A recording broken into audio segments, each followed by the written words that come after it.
Par lui, nous avons les uns et les autres accès auprès du Père dans un même esprit.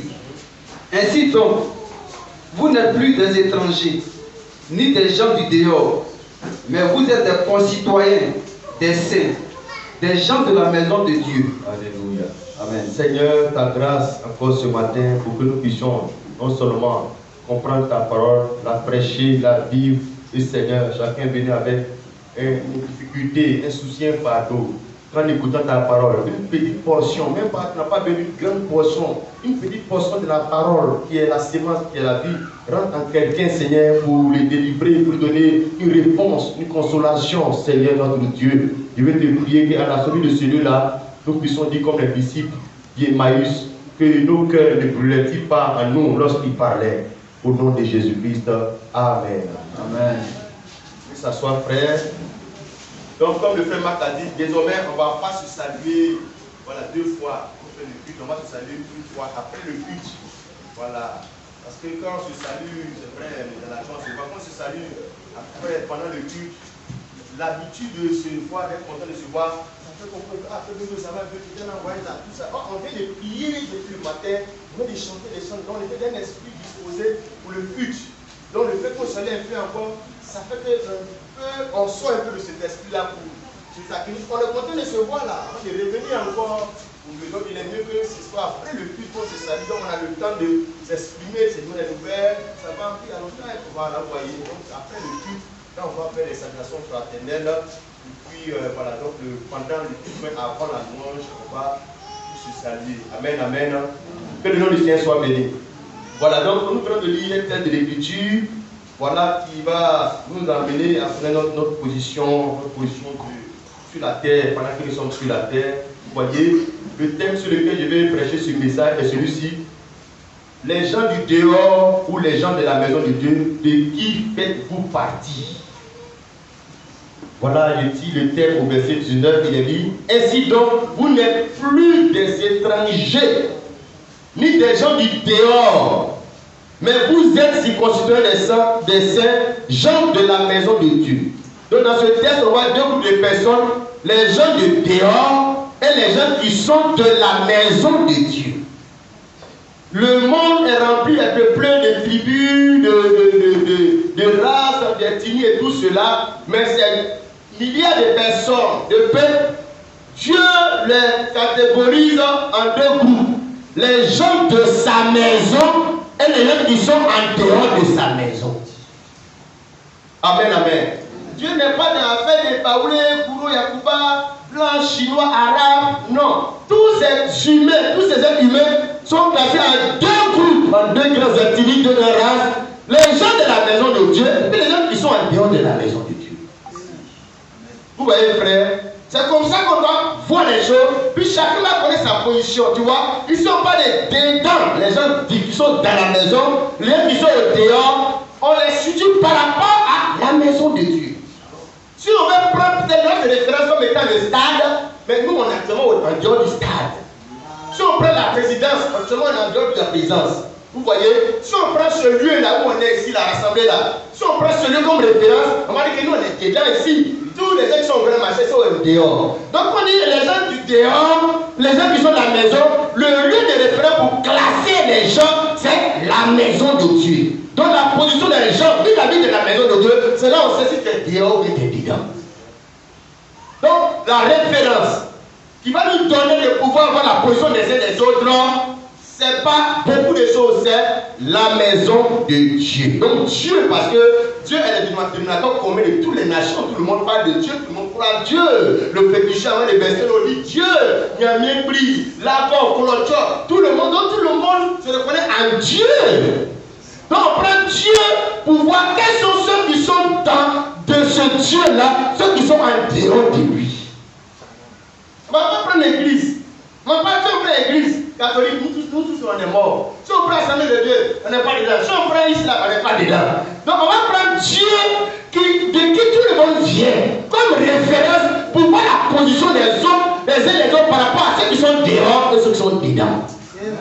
Si on prend la maison du pasteur Kwame, c'est moi, ma femme et puis mes enfants, toi tu n'es pas dedans. Donc on va prendre la maison de Dieu. Le Dieu de qui nous tous on se réfère là. On prend la maison de Dieu pour savoir est-ce que toi tu es dans la maison de Dieu ou tu es en dehors. Alléluia. Que le nom du Seigneur soit béni. Ici, il faudrait qu'on puisse faire la part de quelque chose. C'est que la maison de Dieu, la maison, a deux significations. Il y a la signification de maison, lieu d'habitation. La maison où on habite, ça, on appelle ça aussi maison. Donc, la première définition de maison, lieu d'habitation, c'est une maison. On va voir cela dans le livre de Psaume, chapitre 26, verset 8. Maison, comme lieu, un lieu géographique où on habite, c'est une maison. Donc, Dieu aussi a eu ce genre de maison là sur la terre. Psaume 26, verset 8. Pour ceux peut-être qui ont un besoin naturel pour se soulager, il y a des toilettes qui sont là. Voilà, là vous voyez, c'est près du frigo là, vous pouvez aller vous soulager. Psaume chapitre 26, verset 8. 26. Éternel, oui, j'aime le séjour de ta maison. Voilà. Donc, le séjour de ta maison, séjourner dans ta maison, passer du temps dans ta maison. Quelle maison? Le lieu. Donc, la maison ici, maison, lieu, endroit, le lieu où ta gloire habite. Donc, le lieu où tu habites, la gloire de Dieu, c'est Dieu lui-même. Donc, il y a un lieu géographique qui était là qu'on appelle la maison de Dieu. Donc, maison, lieu. Il y a maison, lieu. Mais cette définition maison, lieu, endroit, un endroit où on va là, c'est pas de ça qu'on parle ici dans le texte. On parle ici de maison de Dieu en tant que la famille de Dieu. Parce que quand on dit maison d'Israël, on parle des individus qui forment la famille. Pas du lieu. Moi comme ça là, j'habite ici, c'est ma maison qui est là, le lieu. Mais dans ma maison là, ma maison famille habite dans la maison lieu. Donc il y a deux maisons qui est là, la maison lieu où on dort, mais la maison famille peut déménager pour aller ailleurs. Donc on dit maison de David, on parle de sa famille et les membres de sa famille. En maison d'Israël, la maison de maman José, la maison de M. Pégré. Il faut savoir de quelle maison tu parles. Actuellement tu vas à Kennedy, tu vas trouver la maison lieu de Pégré. Mais la maison famille actuellement à Nimbo. Donc quand la Bible dit les gens du dehors et les gens de la maison, de quelle maison on parle? On parle de la maison famille, les membres de la famille de Dieu. Gloire au Seigneur. Voyons le côté maison encore, famille, membre de la famille de quelqu'un. C'est être sa maison. Genèse chapitre 7, verset 1 à 2. Donc quand il dit les gens du dehors ou les gens de la maison de Dieu, de qui faites-vous partie? Je ne parle pas d'aller à l'église, un lieu où on s'assoit dimanche. Je parle de les membres de la famille, les individus, les enfants de Dieu, le peuple de Dieu. Est-ce que tu es dedans ou tu es dehors? Ça n'a rien à voir avec une dénomination. Comme je ne suis pas catholique, je ne suis pas la même. Non, la même de Dieu, ce n'est pas les bâtiments, les enfants là. C'est les membres de la famille, les gens qui sont nés dans sa famille, qu'il a engendré. Car quand Dieu a créé les familles, toutes les familles là, c'est Dieu qui est le père de toutes les familles. On va dire cela, Ephésiens 3,15, avant de revenir dans l'Antès. Toutes les familles qui sont sur la terre, famille de guerriers de Yacouba là, le fondateur, le père là, c'est Dieu. La famille des Baoulés là, c'est Dieu qui a créé ces familles là. C'est les démons qui sont venus parler de la blague au couple, les Baoulés, les parents, nos parents, les pères des familles là, c'est Dieu. Toutes les familles sont ici de Dieu. Vas-y frère. Ephésiens 3,15. Duquel. Non, il faut lire le verset 14. Ephésiens 3, 14 à 15. À cause de cela, oui, je fléchis les genoux devant le Père. Le Père, on retient le Père des familles. Je fléchis les genoux devant le Père, duquel tire son nom. Le Père, duquel tire son nom, toute famille, dans les cieux, et sur la terre. Ta famille, Yacouba, ta famille Baoula, le fondateur, c'est pas un nanan qu'on a profilé. Non, c'est le Père Dieu. Toutes les familles sont sorties de ce grand Père de famille. Amen. Quand on va vérifier, il dit non, regarde, nos parents, les enfants, les marigots, ça on va faire. Est-ce que tu sais sais que c'est le diable qui est en train parce que toutes les familles parlent la Dieu de Dieu le Père. Voilà. S'il vient de Dieu le Père, pourquoi après nos parents sont devenus les marigots? Non, il y a quelqu'un qui a trompé un coup de route. Parce que toutes les familles, tous les églises, les arabes, là, ça vient de Dieu le grand Père des familles. Si on connaît l'origine, on va connaître qui on doit aller. Parce que souvent, nous, on pense que nous, on vient du nana à bas beaucoup là-bas. Non, c'est derrière encore. Ce n'est pas Adam. Dieu est le grand Père de toutes les familles de la terre, dans le ciel et sur la terre. Amen. Vous voyez, frère, ce qui fait que nous, on se comporte comme les Blancs, les Américains. Non, on ne vient pas de ce. On n'est pas ivoirien. Notre nationalité ne peut pas les frontières de la Côte d'Ivoire. Créer à l'Ivoire la ressemblance de ce Père-là. C'est après les pays, les Américains sont venus nous détourner pour nous faire croire qu'on est Ivoiriens. C'est comme ça, les Ivoiriens font les paroles, font comme ça, puis on les parole, on les dit non, on vient de la grande famille du grand-père Dieu. Donc nos grands-pères, les fétiches là, ils sont venus après nous maramailler pour qu'on se détourne du Père, vrai Père de famille. Alléluia. Donc la maison de Dieu n'est pas là, je parle de la famille de Dieu. Quand Dieu crée l'homme à son image, l'homme et la femme, et ils viennent fonder des familles, c'est l'image qu'ils viennent exprimer le projet de Dieu, c'était d'avoir une famille des enfants qui sont nés de lui, en tant que le Père, le grand-père, le Père des cieux, le Père de la famille.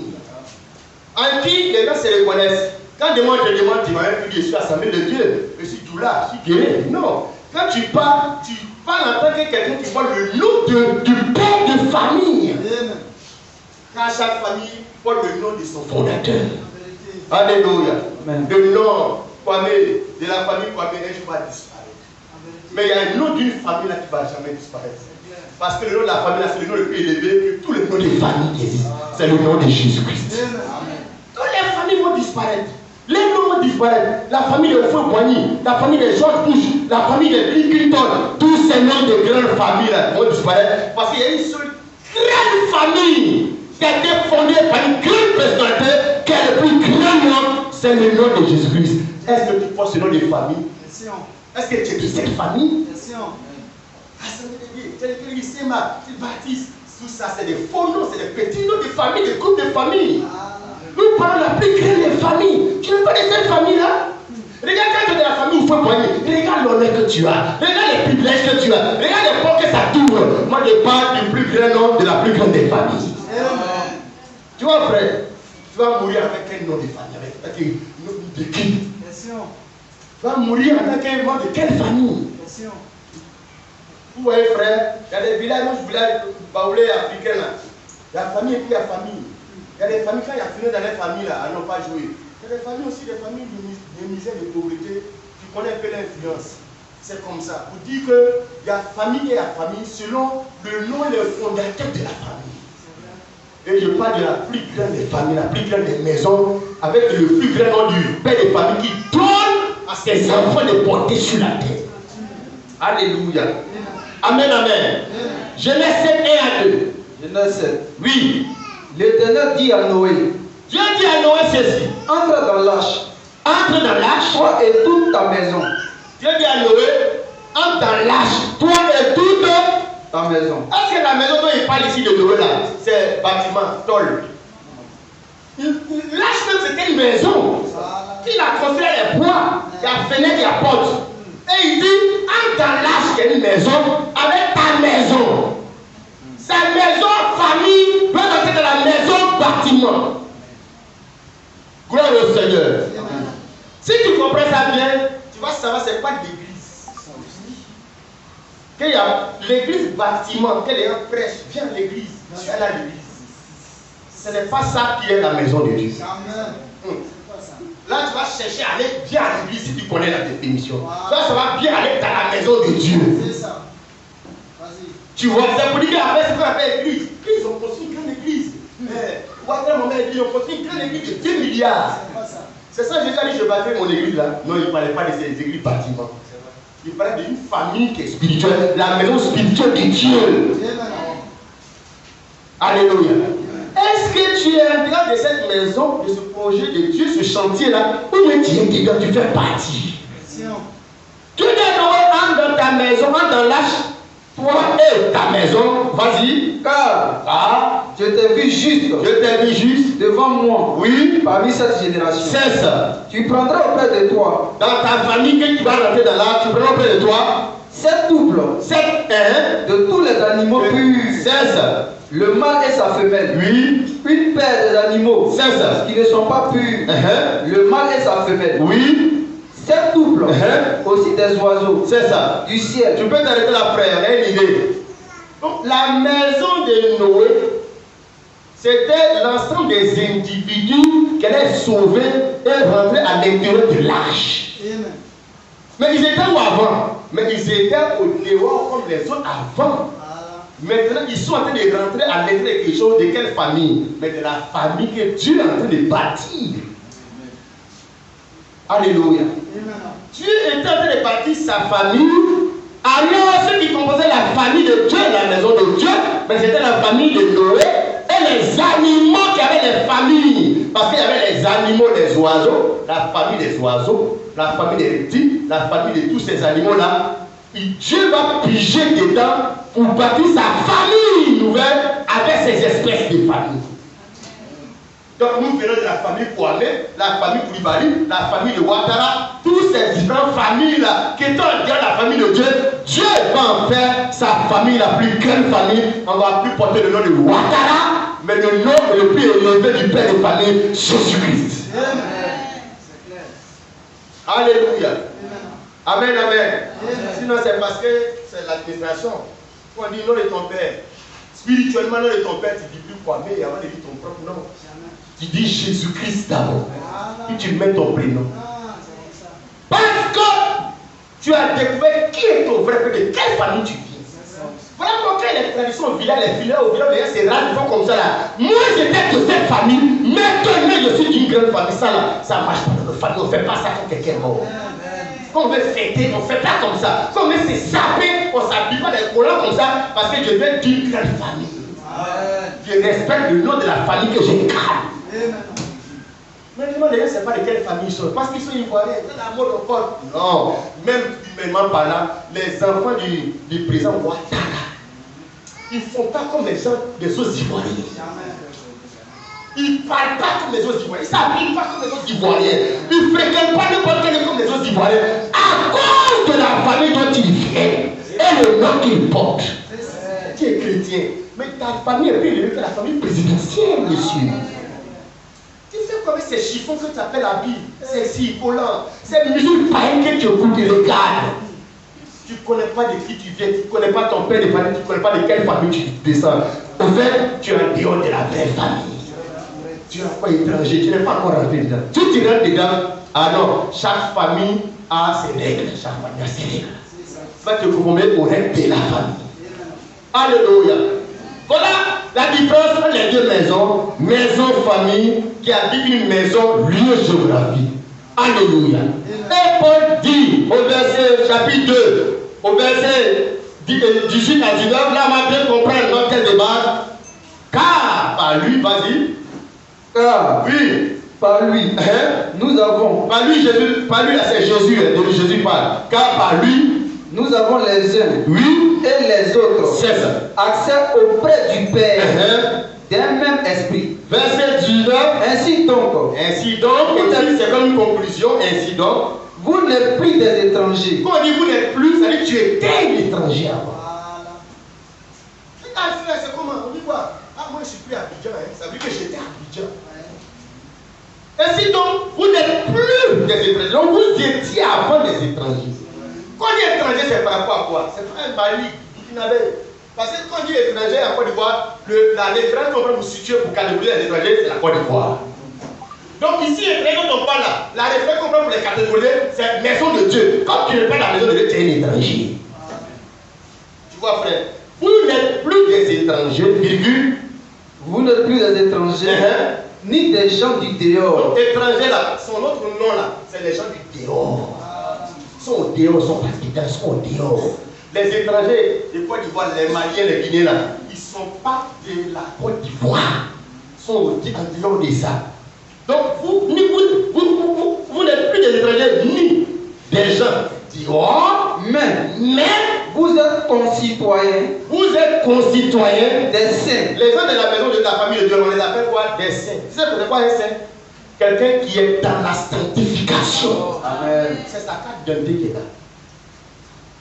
On n'a pas besoin de tout des partages pour le connaître. C'est un saint. Un saint. C'est quelqu'un qui ne fait pas des erreurs. Et il fait des erreurs même là. Il n'est pas là parce que son identité n'est pas liée au péché et aux saletés. Vous êtes les gens de la maison de Dieu. Il dit, mais vous êtes des concitoyens. C'est-à-dire des citoyens. C'est-à-dire collègues. Des citoyens. Quand tout le monde est des citoyens. Quand on dit citoyen, c'est l'appartenance à une nation, à un pays. Des citoyens. D'un pays, d'une nation. Donc on était des étrangers d'un pays avant. Maintenant là, on a notre carte d'identité du pays là, les citoyens. Vous êtes des concitoyens des saints. C'est-à-dire les saints. La famille de Dieu des saints.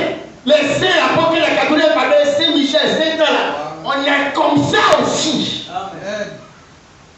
Marie, la Vierge n'est pas plus sainte que moi. Là-bas, elle a le même degré de sainteté. Pourquoi? Parce que notre sainteté, ce n'est pas nos œuvres. Nous avons été sanctifiés en Jésus. C'est Jésus qui est notre sanctification. C'est en lui qu'on retrouve cette identité de saint. Alléluia. Vous êtes concitoyens de saint, virgule. Gens de la maison de Dieu. Donc avant, on était les étrangers à la maison de Dieu, à la famille de Dieu. Avant, on était en dehors de cette famille-là. Et puis après, il dit, vous êtes au présent, après l'identité, ils font partie de la famille de Dieu. Mais ça veut dire que la rupture vient même de soi, la rupture avec ton ancienne vie passée, ta rupture de fréquentation des amis, de ce que tu aimais, ça vient de façon originale avec soi-même. Si aujourd'hui la famille Obama t'adopte, la famille de Joe Biden t'adopte, tu deviens membre américain, citoyen américain, tu viens dans la famille du président américain, je dis, toi-même, les nourritures, tu ne manges plus. Voilà. Les choses, tu ne fais plus. Parce que les lois, la vie de la famille t'impose de te convertir pour vivre cette vie présidentielle. Les gens disent qu'ils sont chrétiens, ils sont à l'église. Effectivement, tu peux être comme ça, avoir des beaux, tes gars vivent comme des païens. Quand tu vas à l'église, tu vis comme ça, parce que aller à l'église ne veut pas dire que tu es dans la famille. Les gens vont à l'église, ils sont tous en dehors de la maison de Dieu. Ils sont rentrés seulement dans le bâtiment. Mais le bâtiment ne change pas les gens. Ça ne convertit pas les gens. Les gens rentrent dans l'église voleurs, ils sont voleurs, mamailleurs. Et puis même, souvent c'est que les païens ne font pas les enfants à l'église. Pourquoi? Parce que le fait de fréquenter un lieu change. Non, ça ne change pas. Ça le fait de rentrer dans la famille Dieu, la famille des enfants là, ça change. Regarde frère, comment ça va te changer? Dans la famille bâtiment là, comment on rentre dans la famille, c'est-à-dire la maison bâtiment, cette maison, comment on rentre? Mais on rentre par les portes de la maison. Tu ne peux pas rentrer par contre moyen que par la porte de la maison physique. Donc si on parle de la maison famille, les enfants de la famille, il y a une porte d'entrée. Quelle porte d'entrée? La porte d'entrée c'est quoi? C'est la naissance. C'est là maintenant on va prêcher la nouvelle naissance. Pour être introduit par l'église communautaire dans la famille des enfants de Dieu. La porte d'entrée c'est la naissance ou bien la nouvelle naissance en Jésus-Christ. Tu peux aller dans toutes les églises que tu veux te promener dedans. Tu peux rentrer dans tous les lieux de culte. Frère, ça il y a plusieurs manières d'y rentrer, de fréquenter. Mais la famille de Dieu, il y a une porte d'entrée. C'est la nouvelle naissance. Si ce n'est pas ça, tu ne peux pas rentrer dedans. Tu peux parler de Dieu, lire la Bible, l'histoire de Dieu, l'histoire, même les païens que connaissent, les musulmans connaissent. Mais pour faire partie de la famille, être membre, avoir le ADN du Père dans tes veines, il faut que tu naisses de belle famille. Le frère Aubin peut rentrer dans ma maison, lieu, rentrer dans mon salon, peut rentrer dans ma chambre, il peut. Mais ma famille biologique, là, il ne peut pas, à moins qu'il naisse de moi. Voilà, c'est ça. Donc on rentre dans les églises, on rentre, on sort. Ça là, tout le monde peut faire. Sorcier même fait ça. Ils vont quand manger les gens. Ils vont faire chercher femmes des gens là-bas. Il faut les petits dedans là-bas. Mais il y a une famille là, une maison là. Si tu rentres, il dit, tu ne peux pas rester la même personne. Non, c'est pas possible. On n'y rentre pas la naissance. Quand on dit naissance, c'est-à-dire ta nature tes attributs, ce que tu étais, tout ça change. Tu prends une autre identité pour fonctionner dans la famille. La porte d'une maison physique, l'entrée d'une maison physique, pour avoir accès, c'est la porte. La porte d'entrée de la famille de Dieu, c'est la porte que Dieu aussi a placée là. Quelle porte? C'est la naissance. La nouvelle naissance. Jean 3, verset 12, ce que Jésus a dit à Nicodème.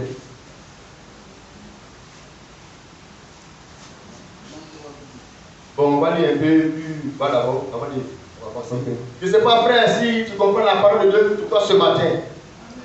Oui, c'est tellement Dieu que tu n'appartiens pas à une famille, mais à des bonnes familles. Parce que on a nos familles biologiques, après on a les familles de religion, de croyance. Non, souvent, frère, on n'est pas de la bonne famille.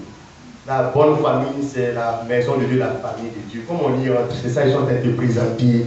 Pour que tu saches comment est-ce que tu peux aussi détendre dehors. Tu peux être introduit dans la famille, dans la maison de Dieu, pour être les gens du dedans et non plus les gens du dehors. Alléluia.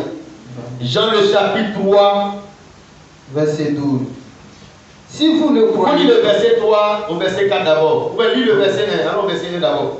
Mais, oui, il eut un homme d'entre les pharisiens, nommé Nicodème, oui, un chef des Juifs, c'est ça, qui vint, lui, auprès de Jésus, oui, la nuit, oui, et lui dit, Rabbi, nous savons que tu es un docteur venu de Dieu, car personne ne peut faire ces miracles que tu fais, oui, si Dieu n'est avec lui. Verset 3. Jésus lui répond. Jésus donne la réponse. En vérité, deux fois en vérité, quand Jésus dit ça, ce qu'il va dire, c'est crucial et fondamental. Amen.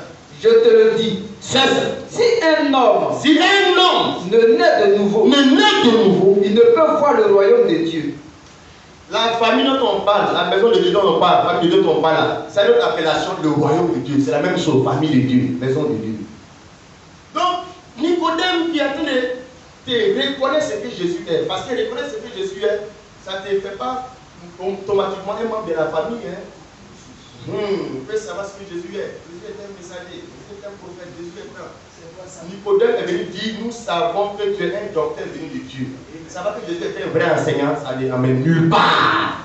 Dit, étant musulman, que nous on croit que Jésus est un prophète de Dieu, ça t'amène nulle part. Nous on croit que Jésus est le fils de Dieu, ça t'amène nulle part. Même tu peux croire que Jésus est Dieu, ça peut ne pas t'amener nulle part, parce que c'est ta naissance nouvelle là qui t'introduit. Ce n'est pas la connaissance intellectuelle de qui est Jésus. Alléluia. Jésus lui répondit en vérité, je te le dis, si un homme ne naît de nouveau, il ne peut voir le royaume de Dieu. Donc on peut ne pas naître de nouveau, puis connaître même intellectuellement Jésus-Christ et ses actes. Claire, dans le message, c'est ça aujourd'hui.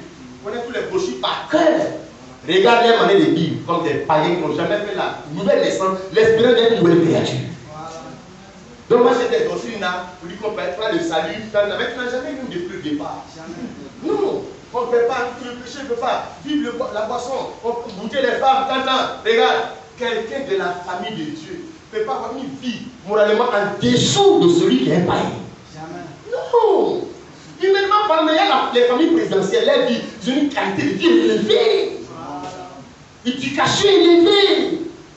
Quand tu regardes les enfants du président, l'éducation, quand tu regardes les enfants, l'éducation, la manière de faire, c'est élevé par rapport à d'autres familles.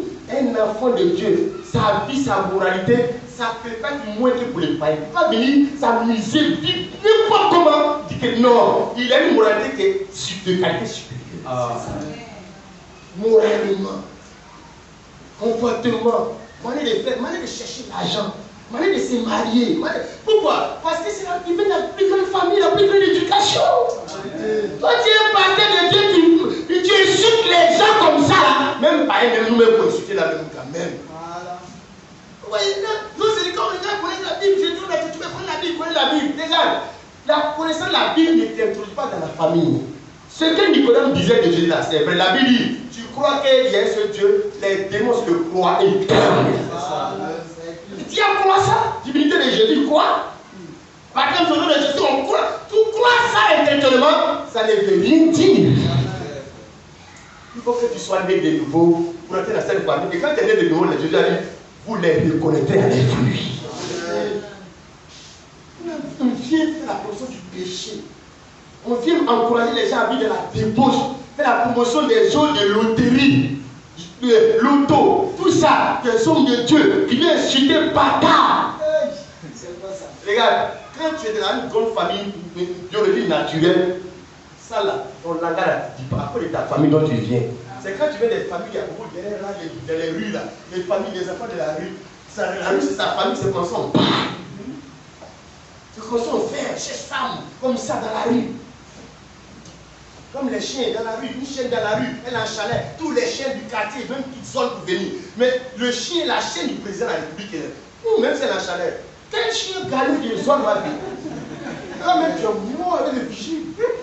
Ma soeur, regarde, ton corps est un corps présidentiel, royal. Tu es sacerdoce élu, tu vois, tu es une princesse, ton corps là, n'importe qui ne va pas rentrer dans ton corps parce que ton corps c'est un temple. Il n'y a que celui qui est consacré, sacrificateur, qui doit rentrer dans ton temple. Tu laisses les païens rentrer dans ce temple, quelle abomination. C'est pas. Non, frère. Connaissons notre identité. Connaissons de quelle famille nous venons. Jésus dit si un homme ne naît de nouveau, il ne peut pas, c'est pas possible. Voir le royaume de Dieu, ça veut dire entrer, faire partie de Dieu, c'est pas possible. Verset 4. Nicodème lui dit, cesse. Comment un homme peut-il naître encore? Peut-il naître quand il est vieux? Oui. Peut-il rentrer dans le sein de sa mère et naître? Oui. Verset 7. Jésus lui répondit, oui. En vérité, je te le dis. Si un homme ne naît d'eau et d'esprit, il ne peut entrer dans le royaume de Dieu. Ce qui est né de la chair est chair, et ce qui est né de l'esprit est esprit. Comme on était né des parents charnels, d'une famille charnelle, donc on est charnel. Parce que ta qualité spirituelle dépend de la source de qui tu proviens. Voilà. Tout ce qui est né de la chair est chair. On a dit la chair ne sert de rien, c'est l'esprit qui vivifie. Mais on est des parents charnels, des hommes charnels. Donc notre naissance a corrompu notre identité, on est corrompu par nature. On va en enfer par nature, par naissance. Donc il faut une nouvelle naissance va l'introduire de la dignité et de la vie éternelle. Donc, première naissance, pour on est né de notre famille là, on est foutu, on est mort, on est condamné.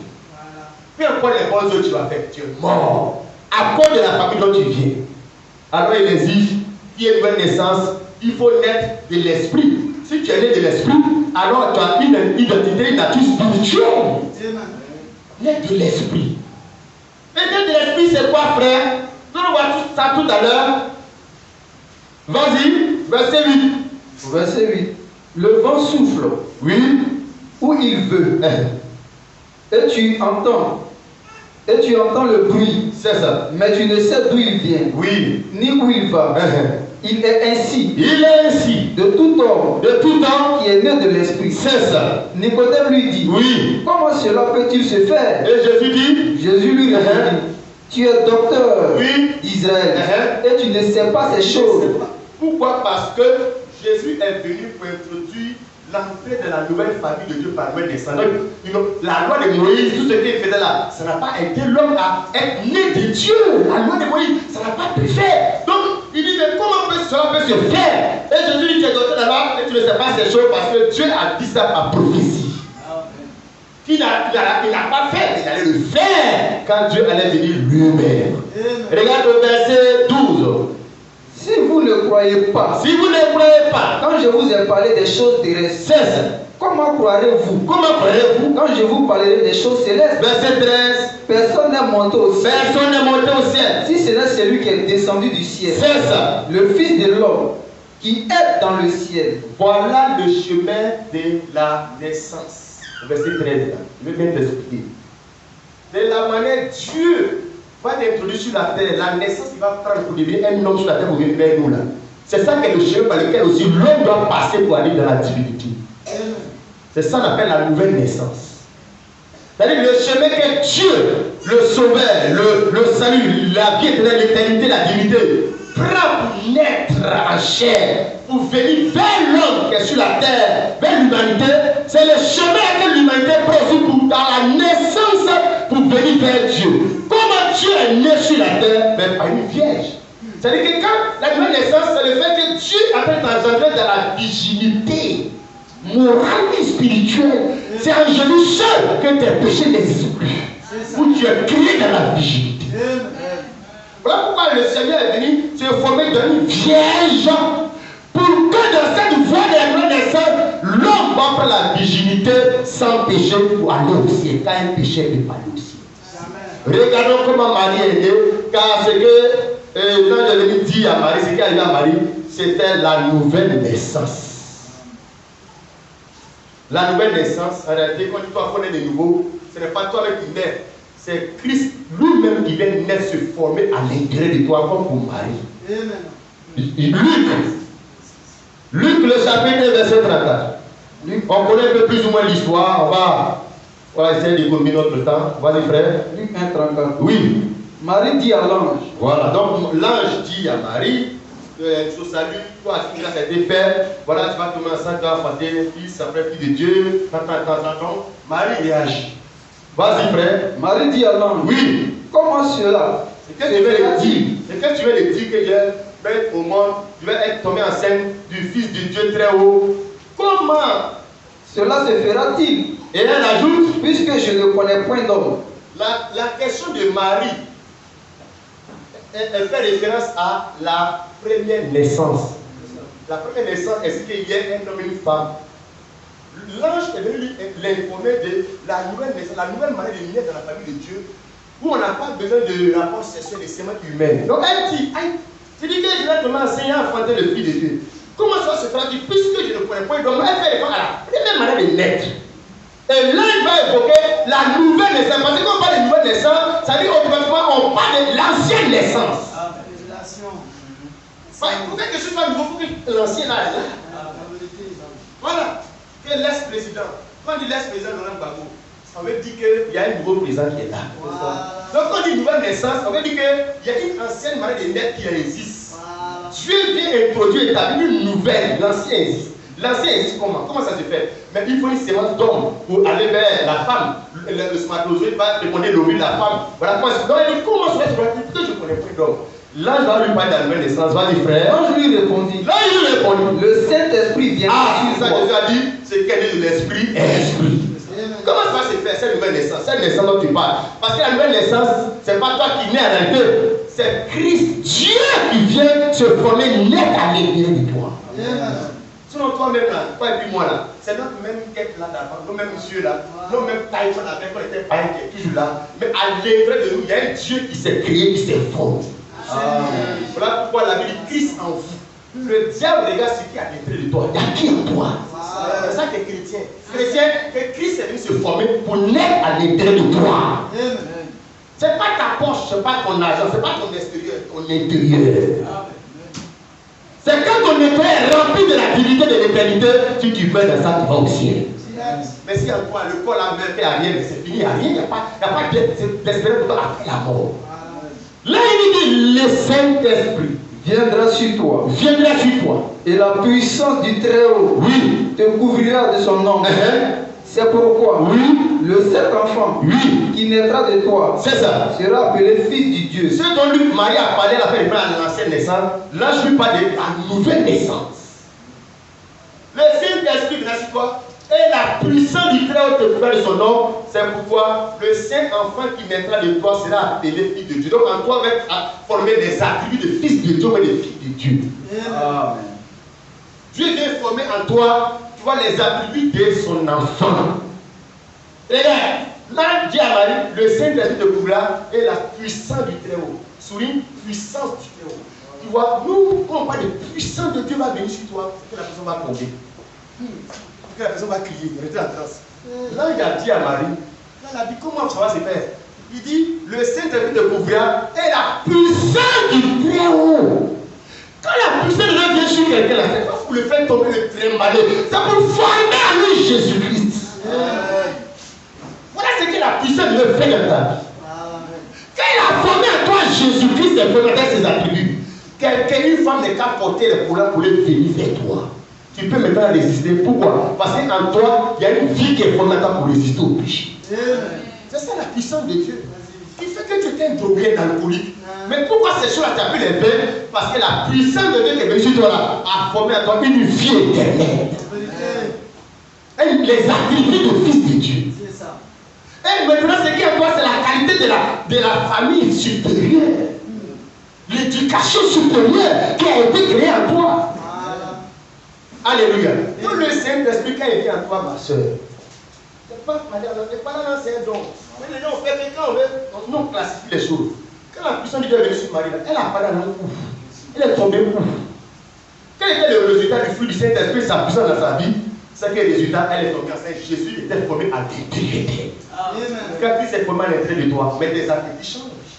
Une femme enceinte, naturellement, ses appétits changent après. À cause de quoi? La grossesse. Sa démarche change. Les petits habits collants, collés, plaqués qu'elle aimait porter. Elle porte plus quoi? La grossesse, l'enfant qui est formé, elle exige qu'elle change de mode vestimentaire. Quelqu'un est formé en toi. C'est que tu aimais manger là. Un moment donné, tu n'aimes plus manger ça. Toujours en train de cracher. C'est bizarre. Une femme enceinte, quand elle se regarde là, elle sent qu'elle est devenue une nouvelle créature, une nouvelle personne. Par rapport à ce qu'avant, sa grossesse, elle faisait, elle était. Voilà. Jésus a dit à Nicodème, si vous ne comprenez pas les choses terrestres, vous n'allez pas les choses célestes. Regarde une femme naturelle à qui un enfant est formé. Regarde, elle n'est plus la même. Jamais. Elle ne peut plus faire les choses qu'elle faisait. Jamais. Alléluia. Amen. Oui, frère, la Bible dit, voilà ce qu'elle a dit. La nouvelle naissance va consister pour l'Esprit de Dieu de venir, c'est-à-dire Dieu, Esprit, il vient se former à l'intérieur de toi. Mais il y a quoi au départ? Quand l'ange a dit ça à Marie, voici ce que, dis vraiment la suite, ce que Marie a dit, verset 36. Verset 36. C'est ça. Voici, Élisabeth, ta parente, Oui. a conçu elle aussi un fils Oui. en sa vieillesse. Verset 37. Et celle qui était appelée stérile est dans son 6e mois. Oui. Car rien n'est impossible à Dieu. C'est ça. Marie dit, je suis la servante du Seigneur. Oui. Qu'il me soit fait selon ta parole. Et l'ange la quitta. Ce que tu as dit là, le Seigneur va venir me couvrir, la peur de Dieu va former moi Jésus là. Elle dit qu'il me soit fait selon ta parole. Donc il faut qu'il y ait une parole qui vient du ciel. Quand on te prêche, c'est ça qui va former en toi Jésus la nouvelle naissance. Mais si tu es derrière l'endroit, on ne prêche pas la parole. Tu ne peux pas naître de nouveau. Tu vas à l'église catholique, tu viens, c'est qu'on fait là-bas, c'est pas une parole qui vient du ciel, quand ange veut dire messager. C'est qu'on te dit là, ça ne vient pas du trône de Dieu. Ça vient du Vatican. Ça ne peut pas créer en toi la nouvelle naissance. Tu vois, ma soeur, ça dépend de quelle sémence on a mis dans ton cœur. Car c'est la sémence de la parole qui est venue féconder à l'intérieur de Marie pour créer Jésus-Christ. Marie dit qu'il me soit fait selon ta parole. Et elle s'en va. La suite, verset 39. Dans ce même temps, il faut qu'il y ait la vraie parole de Dieu.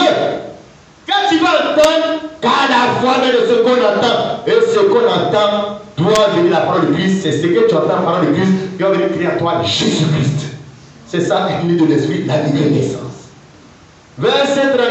Dans ce même temps, Marie se leva. Marie qui vient de parler avec l'ange, qui vient de faire l'expérience là, on peut dire l'expérience de la nouvelle naissance. Se leva. Regarde les gens qu'elle va fréquenter le lendemain. Ses amis qu'elle va fréquenter. Les églises qu'elle va fréquenter. Regarde. Parce que ta fréquentation dépend de l'expérience que tu as fait par rapport à la nouvelle naissance. Mais avant, j'aimais ces personnes, des camarades. Mais quand tu es né de nouveau, il y a des gens qui n'ont plus dans ton répertoire. Parce qu'on marche selon l'esprit qui est en l'homme. Quand les oiseaux de même plumage, c'est eux qui volent ensemble. Verset 39. Dans ce même temps, Marie se leva et s'en alla en hâte vers les montagnes, dans une ville de Juda. Pourquoi elle va rentrer dans cette maison? Parce que la femme que ça va visiter là, elle enseigne du même esprit là qu'a créé en elle Jean-Baptiste. Il n'y a que deux chrétiens enseignent de la parole qui peuvent marcher ensemble. Un chrétien enseigne de la parole, pas un chrétien célibataire qui n'a pas la parole en lui.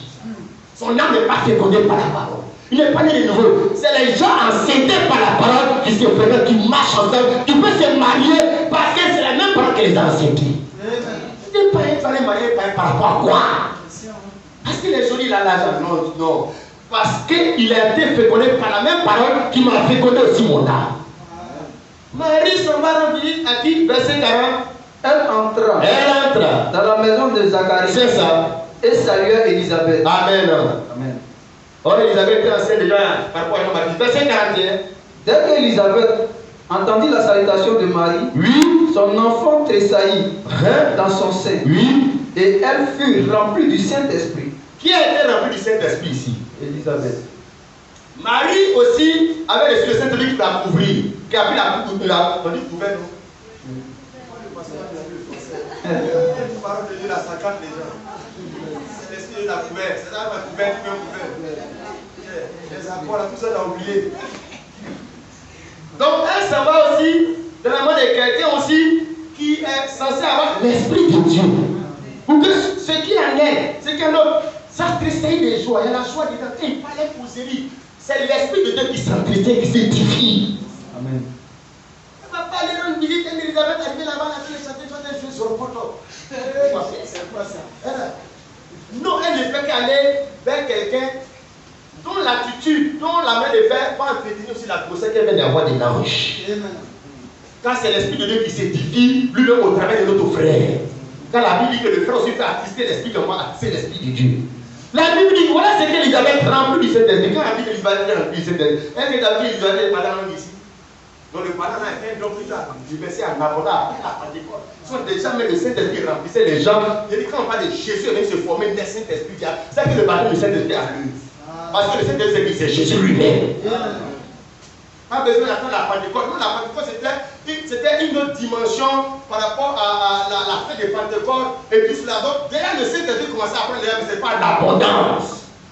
Tu vois? Donc, il fait. Dès qu'Élisabeth a entendu la salutation de Marie, son enfant tressaillait dans son sein et elle fut remplie du Saint-Esprit. Quand elle est remplie du Saint-Esprit, regarde ce qu'elle dit au verset 42. Elle s'écria d'une voix forte. Élisabeth a pu dit ceci de Marie. Tu es bénie. Elle n'est pas tombée, elle n'est pas rentrée en transe. Elle dit quoi de Marie? Tu es bénie. Mais habituellement, elle la voit. C'est sa parente. Élisabeth, la seule parente à Marie, habituellement, elle se voit. C'est ça. Se connaissent. Mais depuis le Saint-Esprit s'est formé en Marie, elle allait voir Élisabeth aussi qui était dans le Saint-Esprit. Élisabeth dit de Marie, tu es bénie entre les femmes. Et le fruit de ton sein est béni. Mais j'ai dit aux frères, est-ce qu'il n'y a pas des femmes qui étaient plus riches que Marie en Israël à ce temps-là? Mais pourquoi on dit Élisabeth a rempli Saint-Esprit parce que le Saint-Esprit dit que tu es béni? C'est par rapport à quoi il dit que tu es béni? Parce que le Saint-Esprit s'est formé en elle la nouvelle naissance, fait que tu es béni par les autres femmes qui sont au dehors de cette nouvelle naissance. Tous ceux qui n'ont pas l'espérance que tu viens de faire Marie, où la parole s'est fait chair en toi, ils ne sont pas bénis en dehors, c'est toi qui es béni entre les femmes. Est-ce qu'on dit Marie est bénie à cause de l'argent qu'elle a? Les voitures qu'elle a, parce qu'elle était mariée, elle était parfois dans le mariage par rapport à Joseph. Puis mais après Joseph va vouloir la chasser. On est béni parce que Dieu s'est formé en nous pour créer la nouvelle naissance par la parole. Voilà la bénédiction chrétienne bénie. Tu as été marié, tu as voilé, c'est pas ça la bénédiction. Car le musulman, le petit tout là, ça là, ça proscrit. Les chrétiens, on est misérables, hein? On est lié la bénédiction sur matin, ça veut dire que l'on est pauvre.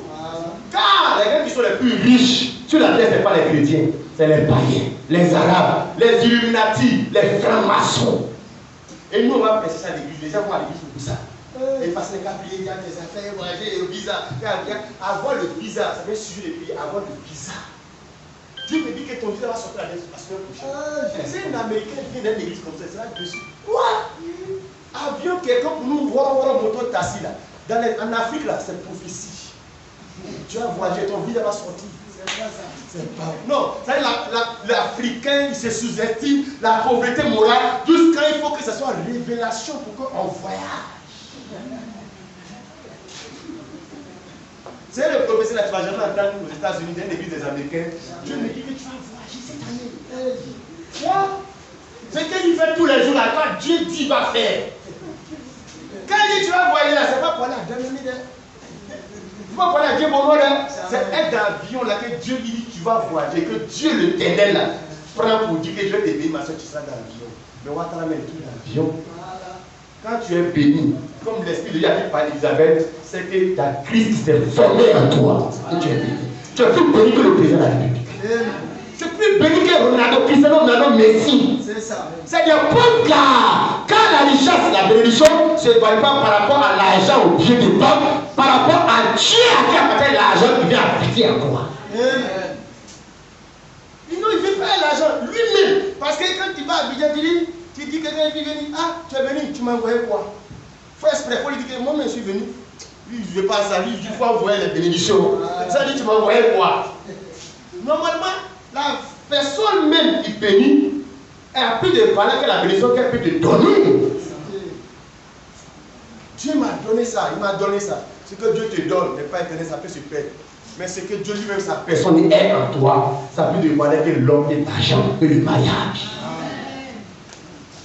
Marie, tu es bénie entre toutes les femmes. Marie, ce n'était pas la plus vierge, ce n'est pas la plus belle. La première venait d'une famille pauvre. Parce que quand elle allait faire le sacrifice pour présenter l'enfant Jésus, ils sont allés de Toutirel. C'est le sacrifice des pauvres.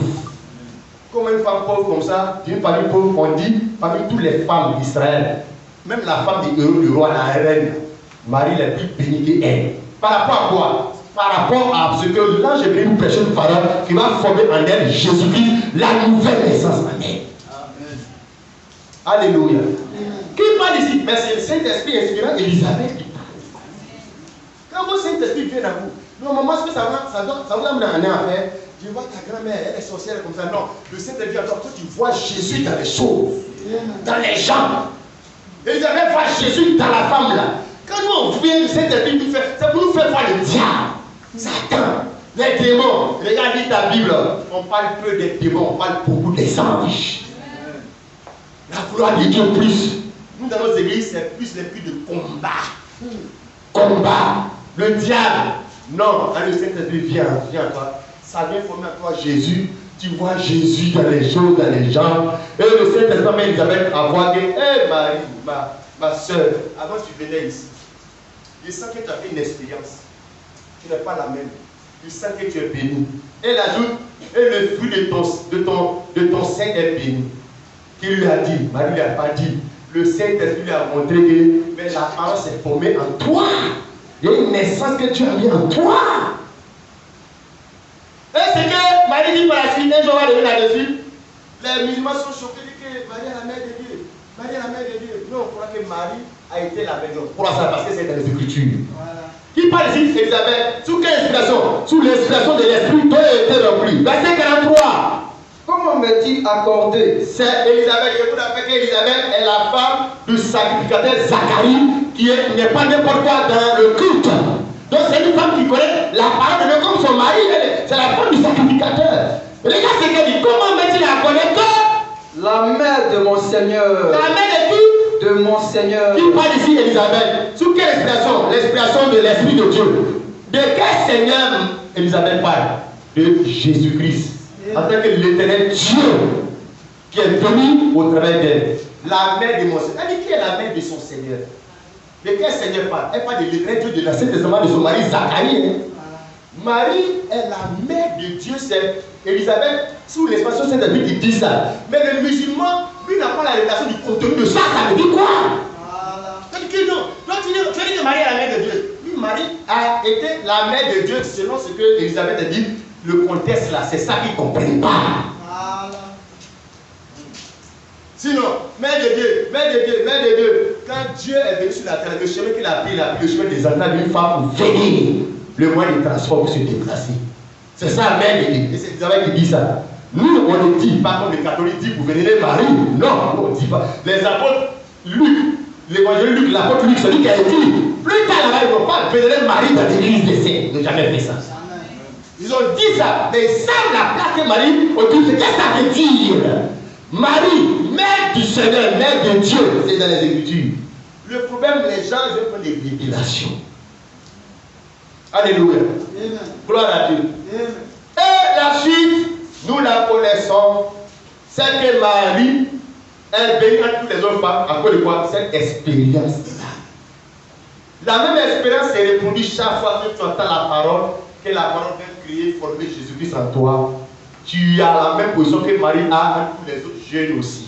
Tu es béni à tous les autres jeunes. Pourquoi? À cause de la nouvelle naissance qui est en toi. La nouvelle naissance, ce n'est pas la nouvelle fréquentation d'une église. Non.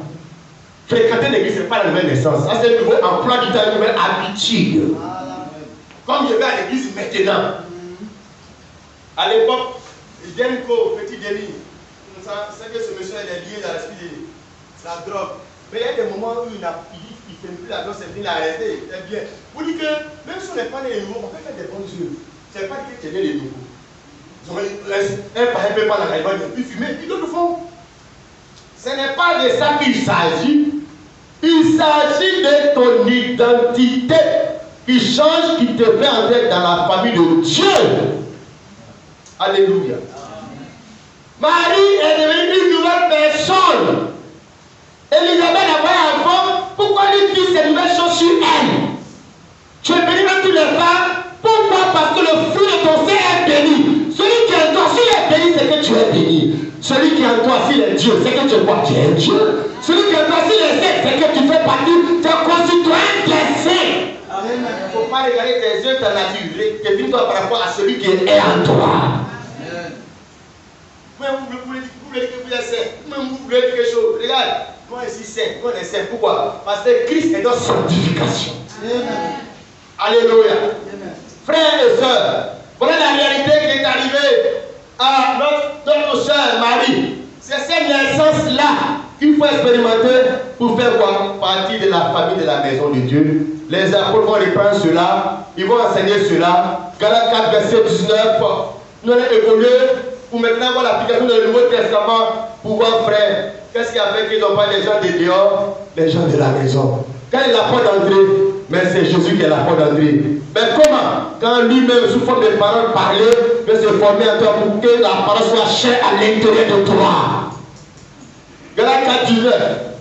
Galates 4, 19. C'est ça. Mes enfants, pour qui j'éprouve. Paul dit, oh, c'était les Galates, mes enfants, pour qui j'éprouve de nouveau les douleurs de l'enfantement. Jusqu'à ce que Christ soit formé en vous. Jusqu'à ce que Christ soit formé en vous. Quand Christ est formé en Marie, c'est son expérience. Tous les chrétiens ont fait la même expérience. Quand on leur prêche la parole, jusqu'à ce que Jésus-Christ, la parole, soit formé à l'intérieur d'eux pour qu'ils soient chrétiens. Alléluia. Donc il prêche la parole, il fait le ministère, qu'on dit jusqu'à ce que, ça dit ça vient de persévérance, ça vient de temps, jusqu'à ce que Christ soit formé, pas au ciel là-bas, mais en vous sur la terre. Amen. À partir de ce moment-là, frère, tu as reçu le droit de faire partie d'entrer dans la famille, dans la maison de Dieu. Tu ne plus un homme du dehors. Christ en toi t'introduit dans la famille. Alléluia. Quand Jésus viendra pour enlever les gens, il vient enlever les gens en qui il se retrouve, en qui il se voit. Il s'est formé dans les gens. Christ qui était petit, il grandit en sagesse, il grandit, il prie, il évangélise. Ce que Jésus a été à faire des évangiles, quand il est en toi, c'est ce qu'il fait, ma soeur. Il prie, il est baptisé, il prie, il gêne. Tu vois, il fait les choses de Dieu. Comme Jésus a dit à Marie, il faut que je m'occupe des affaires de mon Père. Si Christ vient d'être encore à nouveau en toi, ma soeur, comment est-ce que tu peux être allergique à la prière? Ce qui est né en toi, c'est celui qui est le créateur de la prière. Il est formé en toi. Tu n'aimes pas aller à l'église, tu n'aimes pas aller au culte, tu n'évangélises pas les gens. Mais l'esprit s'est formé en toi là. C'est l'esprit d'évangélisation, esprit de sanctification. C'est l'esprit qui condamnait les pharisiens. Non, on ne condamne pas. Il faut les laisser. Mais Christ, quel était les évangiles? Qu'est-ce qu'il a fait aux pharisiens? Il a bien fouillé même l'argent, renversé les tables. Christ en toi, il est le même. S'il voit les mêmes abominations des pharisiens modernes, il va faire la même chose quand il va voir les idoles dans les églises catholiques. Il ne va pas passer le même Christ en toi. Il ne va pas accepter de tolérer le péché. Ce qu'il n'a pas accepté, il ne va pas accepter aujourd'hui en toi. C'est que nous n'avons pas le vrai Christ en nous. Dans les Christ qui veulent faire des alliances de communisme avec les musulmans. Le même Dieu, le même Dieu. Mais c'est quand Jésus est venu, il est venu parler comme ça aux pharisiens. Il est venu montrer qu'il y a un seul Dieu, qu'il était ce Dieu-là. Alléluia. Où est bien mes frères et sœurs? Luc, chapitre 1. Luc, chapitre 1. Bon, on a déjà vu, il y a déjà paraphrasé, c'est pas le point de faire les passages. Donc, pour montrer que quand Jésus a fait l'expérience de la naissance à Marie, c'est ça les apôtres prêchent. pour que Christ soit formé dans les gens. Voilà le but. Je ne veux pas pour que tu vois, tu te maries. Ce n'est pas ça l'objectif de Dieu à atteindre. L'objectif de Dieu à atteindre, c'est que Christ soit formé en toi. Pourquoi? Parce que le voyage que les gens prêchent depuis on aspire là, il y a un voyage qui doit se faire et Dieu forme Christ en toi pour ce voyage-là. Le voyage dans les airs pour l'enlèvement. C'est un petit voyage. Quand tu vas aller aux États-Unis, dans les voyages là, tu te déplaces de la terre pour aller sur la terre. Comme je te disais, de la terre pour aller dans l'éternité. Et quand on voit là, c'est pourquoi? Quand tu es marié, avec qui? Nous on se marie avec le Seigneur Dieu, avec l'épouse va dans les noces. C'est-à-dire ce qu'il y a un prêche en coucou là. Mais c'est les péchés éphémères que Dieu donne à tout le monde. Ça chrétien à tout le monde. La pluie pour les bons et les méchants, on ne prêche pas ça. On va prêcher ce qu'on ne peut pas avoir sur la terre. C'est ça. Les bénédictions que Marie a, que les autres femmes n'avaient pas. Alléluia. Où est frère, la porte d'entrée que Dieu a pu venir sur la terre, la naissance, la nouvelle naissance là. Il est venu. Le Saint-Esprit a fait, il est formé à Marie là. C'est la même voie, la même porte que tu passes aussi pour aller vers aussi le Seigneur. C'est ça. La nouvelle naissance par Jésus-Christ. Et qu'est-ce que Jésus pourrait dire par rapport à ça? Jean 17 à l'heure, il dit je suis la porte. La porte pour aller où? Jésus dit ne pouvez le Père que par moi. Et pourquoi il dit ça? Parce que la voie que Dieu prend pour venir vers l'homme, c'est la voie que l'homme aussi doit prendre pour aller vers Dieu. Amen, amen. Jean 10, verset 7 à l'heure, tu peux dire musulman va au ciel comment s'il y a une porte, si Jésus est la porte. Il fait comment? Il n'a pas dit je suis l'une des portes. Je suis la porte pour les juifs. Il dit je suis la porte. Alléluia. On y va, frère. Jésus leur dit encore. En vérité, je vous le dis. Oui. Je suis la porte des brebis. C'est ça. Tous ceux qui sont venus avant moi sont des voleurs et des brigands. C'est ça. Mais les brebis ne les ont point écoutés. Amen. Tu peux t'arrêter là, frère. Jésus, il est la porte des brebis. Il n'est pas la porte des juifs, Israël seulement. La porte des enfants de Dieu. Il n'est pas la porte de toutes les religions. Il est la porte que Dieu a placée là. Pour que tous les gens qui sont en dehors de sa famille, de sa maison, puissent avoir accès à lui et entrer. Tu ne passes pas par là, tu n'entres pas dans la famille de Dieu, tu restes au dehors. Quelles sont les conséquences si tu restes au dehors? On voit ça dans la vie de Noé. Les conséquences de ne pas rentrer dans la maison de Dieu, de la famille, et de vivre en dehors de ça, il y a conséquences pour que tu saches que dépêche-toi d'y entrer pendant que la porte est ouverte. Car un jour la porte se ferme. Revenons dans Noé. Genèse chapitre 7, verset 7. Et le frère Aubin va prendre Luc 17, 28. Le verset 7. Oui. Et Noé entra dans l'arche avec ses fils, sa femme et les femmes de ses fils pour échapper aux eaux du déluge. C'était pour faire quoi, frère? Pour échapper aux eaux du déluge. Oui. Faut lire le verset 16. Au verset 16. Il en entra. Mâle et femelle. De toute chair. Comme Dieu l'avait ordonné à Noé. Oui. Puis l'Éternel ferma la porte sur lui. L'Éternel ferma la porte sur lui. Ça dit quand Noé a bâti l'arche, quand on devait entrer, il y avait un temps où la porte était restée ouverte. Ou quand tu es au dehors, la porte était ouverte, tu as la possibilité de venir à l'intérieur de la maison. Et Noé prêchait aux hommes, il prêchait aux animaux. Comme aujourd'hui encore, la porte de la grâce de Dieu à ton égard reste encore ouverte. C'est-à-dire que tu n'es pas obligé de mourir ivoirien, mais il faut mourir en tant qu'enfant. Si tu meurs en tant qu'ivoirien, tu vas. Quand la Bible dit, les morts qui meurent dans le Seigneur. Si tu meurs en tant que bourreau, Yakouba, américain, malien, tu vas en enfer. Donc actuellement, tu es ivoirien, tu es toujours dans ces choses-là, dans ces nationalités-là, dans ces familles-là. Si tu meurs en tant que membre de ta famille, même du village, tu vas en enfer. Le seul service, c'est de mourir en tant que membre de la famille de la maison de Dieu. C'est la seule famille qui est éternelle.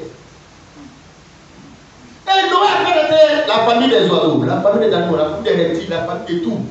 Il sa propre famille. La porte était encore ouverte, c'est-à-dire on peut quitter dehors pour être dedans. À un moment donné, ça ne sera pas possible. Et la Bible dit, quand le temps de Dieu est arrivé, l'Éternel Dieu ferma la porte sur lui. Ça veut dire que tous ceux qui sont restés dehors sont condamnés à jamais. Le temps de grâce est fini. Maintenant, c'est le temps du jugement qui est arrivé. Le temps que nous vivons là, c'est le temps encore de la grâce où Dieu peut changer ta position, où tu peux changer ta position. C'est-à-dire, c'est en fonction de Dieu. Sa maison dit que tu es dedans ou tu es dehors. Si tu es encore dehors, parce qu'on peut aller à l'église et puis l'église dans laquelle tu vois là, c'est te mettre dehors. Si tu te sens encore en dehors de Dieu, de la famille de Dieu, de la maison de Dieu, des choses de Dieu, ma soeur, la porte de la nouvelle naissance, la porte de choisir Jésus, la porte d'entrer par Jésus est encore ouverte. Un jour, ça sera fermé. Quand ça sera fermé, ça sera encore trop tard. Alléluia. Lisons Luc 17. Quand Jésus a dit ce qui est arrivé au temps de Noé est une prophétie pour la fin des temps. Si au temps de Noé, il fallait quitter, Noé était dans les gens du dehors. Il y a les animaux et tous étaient en forêt. Quand ils ont entendu la voix de Dieu, ils ont compris que frère, la vie est un choix, le salut est personnel, individuel. Ils ont quitté les hommes, les parents, les amis. Ils ont quitté le groupe des dehors. Ils ont fait mouvement pour aller rentrer parmi les groupes des du dedans. Les du dedans étaient combien? 8 personnes. Au dehors, combien de personnes étaient? Car le chemin pour faire rentrer les gens dedans, c'est le chemin du droit. Le chemin de la nouvelle naissance. Le chemin du détruisement, du brisement. Mais là, c'est la porte qui mène à la perdition. Vas-y, frère. Luc 17. Luc chapitre 17. Luc 17, verset 28. Oui. Ce qui arriva du temps de Lot. Non. Verset 7. Verset 26. Verset 26, voilà, ok. Ce qui arriva du temps de Noé. Oui. Arrivera de même au jour du Fils de l'homme. Verset 27. Les hommes mangeaient. Les hommes mangeaient. Buvaient. Se mariaient et mariaient les enfants. C'est ça. Jusqu'au jour où Noé entra dans l'arche. C'est ça. Le déluge vint. Oui. Et les filles tous périrent. Jésus dit ce qui arrive au temps de Noé là. Ce n'est pas seulement de l'histoire. C'est une histoire prophétique qui va se répéter encore. Il ne faut pas commettre la même erreur que les gens de son temps ont commis. Les erreurs que nos parents ont commis avant là, c'est des choses que nous aujourd'hui on est avertis, on peut reprendre ça. Ce qui arrive au temps de Noé, c'est qu'il fallait quitter le groupe du dehors, la position du dehors, pour rentrer à l'intérieur de quelque chose, pour se mettre à l'abri, pour se sauver. Les gens du temps de Noé n'ont pas pris sérieux, ils ne croyaient pas, ils se moquaient. Il y a qui mais depuis que tu es né là, tu es malade, tu as vu que la pluie, la terre qui était pour tomber. En même temps, la pluie venait du sous-sol, la terre était comme le bas-fond, le sol était mouillé par moment. C'est comme ça que la pluie venait. Et ils ne croyaient pas que Dieu avait dit à Noé que la pluie va venir sous forme de déluge du ciel. Alléluia. La pluie vient du ciel. Ils ne croyaient pas. Et lui a dit, ils sont restés dans leurs jolies maisons, les belles maisons, les dénominations, les églises. Ils se sentent à l'aise, ils sont habitués dans ces maisons-là. Ils sont dans le confort des temps. Qu'est-ce que Noé faisait? C'est une nouvelle chose, une nouvelle habitude. Allez dormir dans un bateau. Allez dormir avec les chats, les chiens, les biches. Parce que les hommes veulent aller avec les animaux. Mais où ils ont vu ça? Ils ont vu ça, Noé et puis les autres ont vu ça en Éden, quand avec Ève marchait avec des animaux. Le retour au commencement, dans le Éden de la vie éternelle. Aïe! Dieu dit, il va détruire ce monde. Oh, ils sont dans leur maquis, voir, politique, gouvernement, émanement. Il dit, la vie continue, on se marie. Moi ici, tel est l'or, on va au funérailles, on va boire, on vient au travail, on va marcher. La vie, c'est une routine. Et Noé s'est mis à l'abri. Les animaux et les hommes étaient là, ils attendaient. Ce n'est pas eux qui ont fermé. Quand un homme ne ferme pas, un homme n'ouvre pas, un homme ne ferme pas. Quand la Bible dit c'est Dieu seul, il ferme, personne ne peut ouvrir. C'est lui qui ouvre, personne ne peut fermer. Et la porte est restée ouverte, Noé, ils étaient dedans. Quand le temps de la grâce était achevé, la Bible dit l'Éternel ferma la porte. Si c'est Noé qui avait fermé, il y a possibilité qu'on ouvre. Quand c'est Dieu qui a fermé, c'est fini. Alléluia. Et Jésus dit, ce qui arriva au temps de Noé arrivera encore. Mon frère, moi je veux t'avertir du danger que tu cours, de ne pas te mettre à l'abri, de ne pas mettre ta vie après ta mort, ton état, ta situation après ta mort à l'abri, ton avenir à l'abri. Quand l'abri s'appelle Jésus-Christ. Et tu restes comme ça que tu meurs en dehors de lui. Ça va être entré dans la famille du Seigneur, dans la maison du Seigneur. C'est fini, tu as gâté ta vie. Les gens ont pris à la légère, ça fait trop parole, ça fait trop simple, trop abusement. Deuxième chose que je vais partager, frère, la rupture d'avec les gens du dehors. Parce que quand Paul dit, vous n'êtes plus des gens du dehors, c'est-à-dire c'était dans les gens du dehors avec les habitudes des gens du dehors. Vous n'êtes plus des gens qui ont une rupture, une vie de rupture. Ils ne vivent plus comme les gens du dehors. Regarde le temps de Noé. Les animaux que Noé allait prendre dans la forêt. Est-ce que ce n'était pas des animaux polygames? Oui, c'était des animaux polygames. Les animaux mâles, couchent avec les femelles, n'importe quoi. Mais pourquoi Dieu dit à Noé de façon expresse, dans cette hache-là, il faut prendre un mâle, une femelle? Mais pourquoi il ne laisse pas les mâles venir, puisqu'il va multiplier la terre encore? Pourquoi il ne laisse pas venir? Parce que la polygamie, c'est la vie des gens du dehors.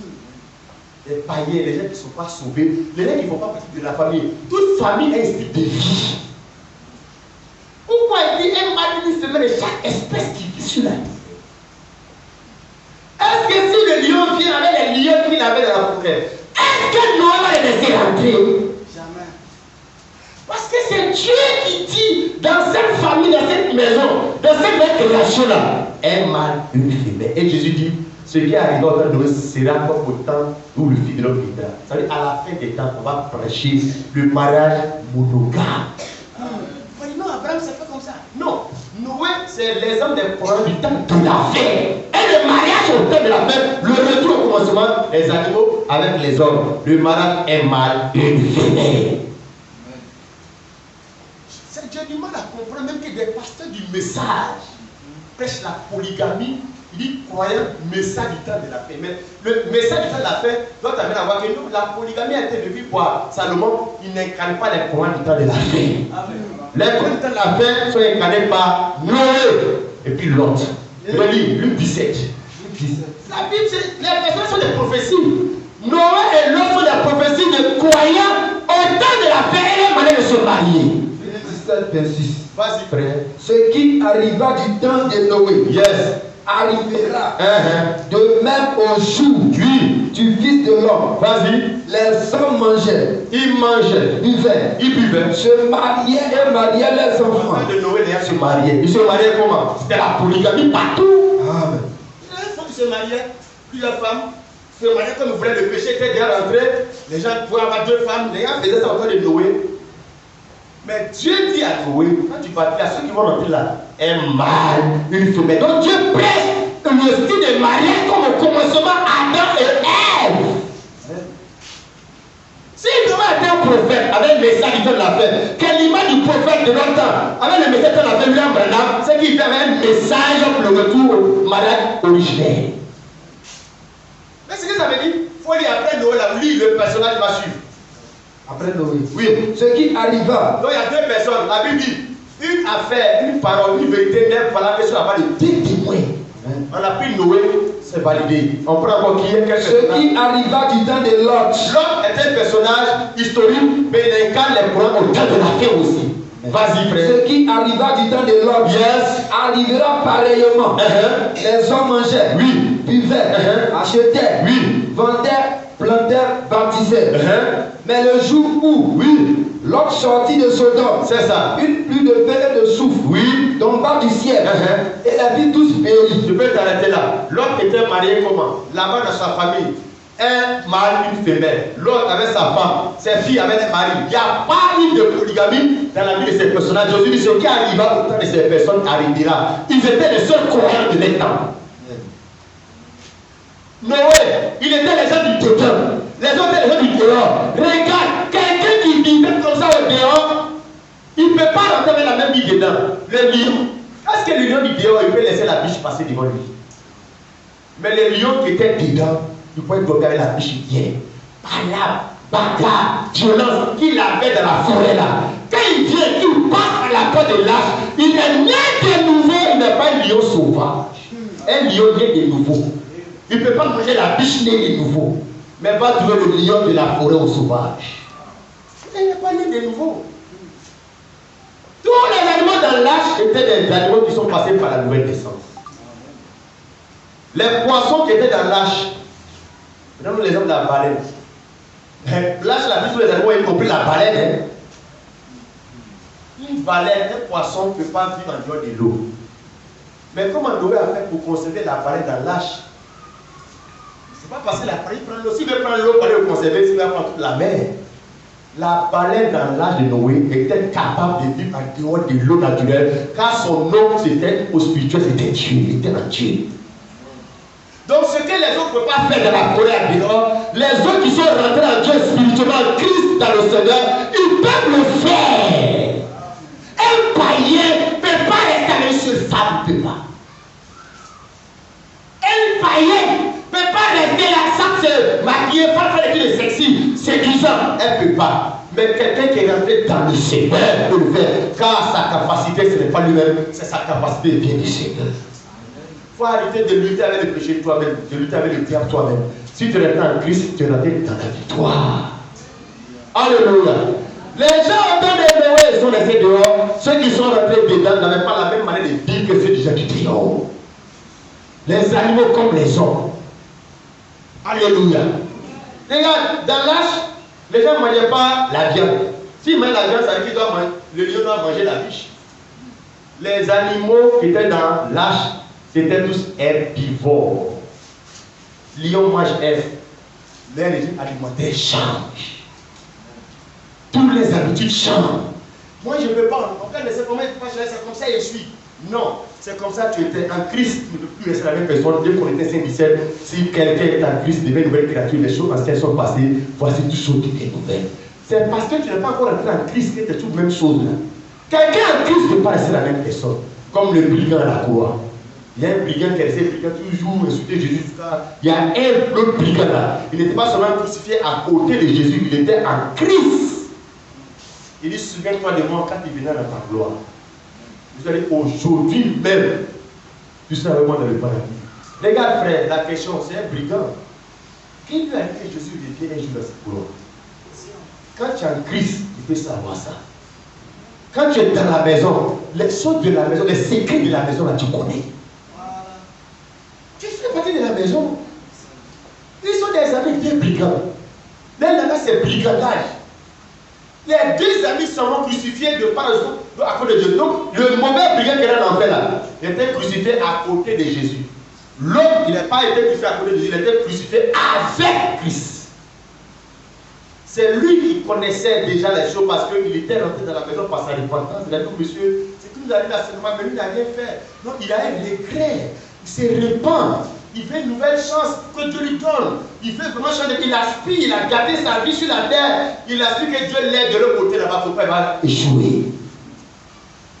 Et le Seigneur a dit aujourd'hui même, pas demain après-demain, aujourd'hui même, mon frère, ma soeur, si tu veux prendre un engagement de te repentir, de rentrer dans cette porte d'advertisement, aujourd'hui même, le Seigneur t'introduit dans sa famille, dans sa maison. Aujourd'hui même. Le Seigneur a dit aujourd'hui même, tu seras avec moi dans le paradis. Alléluia. Frère, pourquoi? Fallait la repentance, l'engagement. Tu peux garder ta vie, tu peux faire tous les apportements. Dieu ne regarde pas la couleur de ton péché. Le sang de Jésus est le javel plus fort qui peut adresser sa paix sur ta vie. Tu es rentré dans une église, tu es tranquille, tu dis que tu es sauvé. L'église ne sauve pas. Aller à l'église ne sauve pas. C'est celui qui a dit je battrai mon église là. C'est lui qui sauve. Oh, les gens sont dans les églises et puis il est le Seigneur. C'est le Jésus qui a dit je battrai mon église. Mon église veut dire ma famille, ma maison. Comment tu peux rentrer dans l'église sans passer par le chef de famille? C'est lui le chef de famille qui doit t'accoucher, t'engendrer. C'est lui qui te fait rentrer. Quand la Bible dit, au temps de l'église primitive, le Seigneur a ajouté à l'église les âmes de ceux qui étaient sauvés. C'est lui qui t'engendre, qui part par lui. C'est lui la porte. C'est par quel moyen tu es passé pour rentrer à l'église?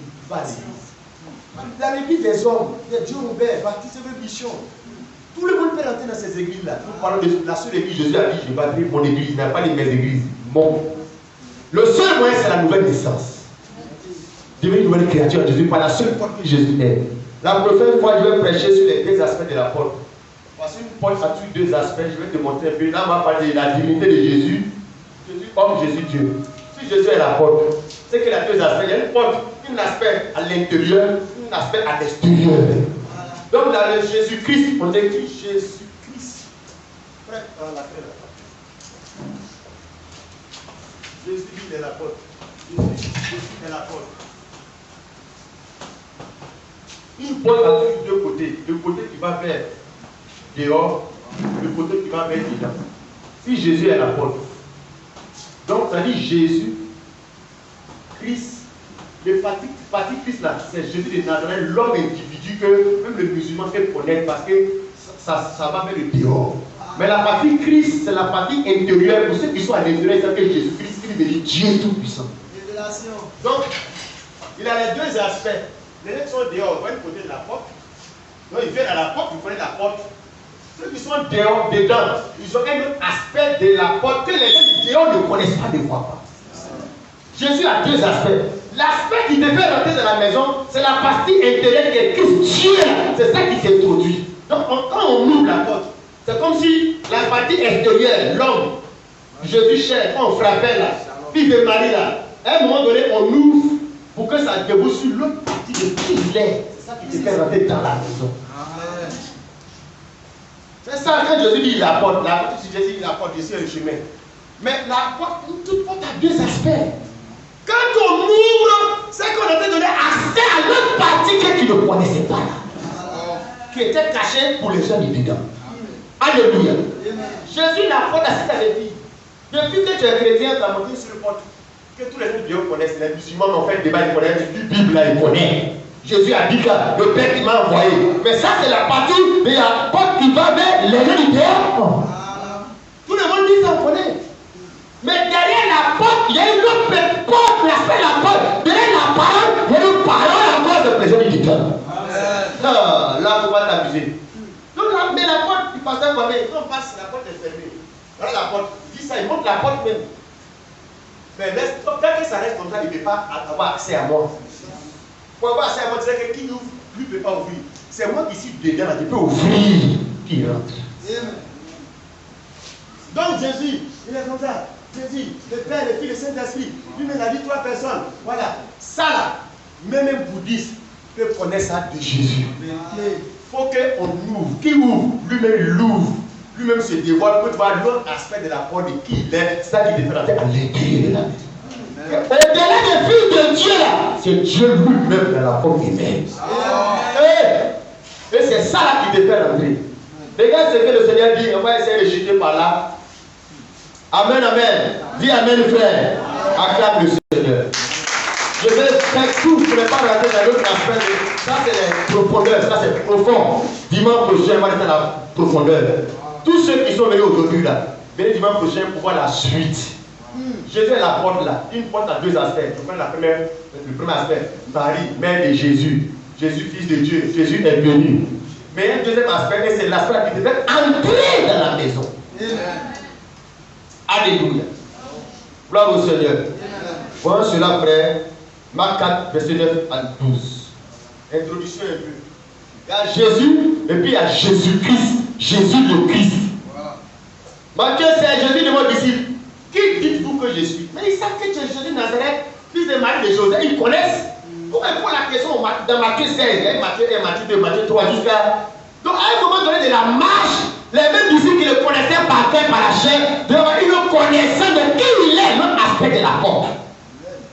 Qui dites-vous que je suis? Et Pierre prend la parole, quand il répond, ce n'est pas lui qui répond, c'est le Saint-Esprit qui répond pour lui montrer, parce qu'il faut que quelqu'un ouvre, quelqu'un qui est dedans ouvre pour que tu connaisses, il rentre dans la porte. Il dit, tu es le Christ, virgule. Il ne dit pas, tu es Jésus d'abord. Tu es le Christ, virgule, le Fils du Dieu vivant. Christ est Dieu, tu es Dieu d'abord au départ. Il t'est devenu fils. Voilà. Donc, Jésus-Christ là. Dieu, Christ Christ est devenu Jésus d'abord. Christ, Dieu, l'immortel, est devenu Jésus, le mortel mourir, on peut le frapper ici s'il est su. Christ est devenu Jésus. Et quand il a accompli la mission, Jésus est retourné à la position de Christ Jésus. Christ a dit de la terre au ciel. Ici c'est Christ Jésus du ciel vers la terre. Ah, voilà. Alléluia. Amen. L'écriture, frère. Marc 49. Écoute très bien. Puis il dit, puis Jésus dit, que celui qui a des oreilles pour entendre, entendre. Attention, les gens ont des oreilles. Il y a entendre et puis entendre. Jésus dit que celui qui a des oreilles pour entendre, entendre. Et puis il ajoute, lorsqu'il fut en particulier, ceux qui l'entouraient avec les douze, l'interrogeaient sur les paraboles. Donc Jésus a prêché à la foule. Tout le monde, les gens du village, toute la foule, et puis ils sont partis.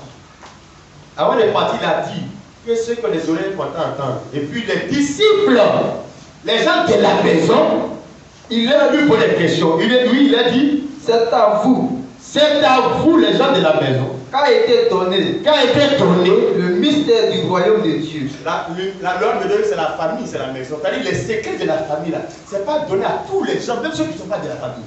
Les secrets de la famille, c'est pour la famille. Simplement de la famille. Amen. Il dit aux gens de la famille, sont des disciples, c'est à vous qu'a été donné le mystère du royaume de Dieu.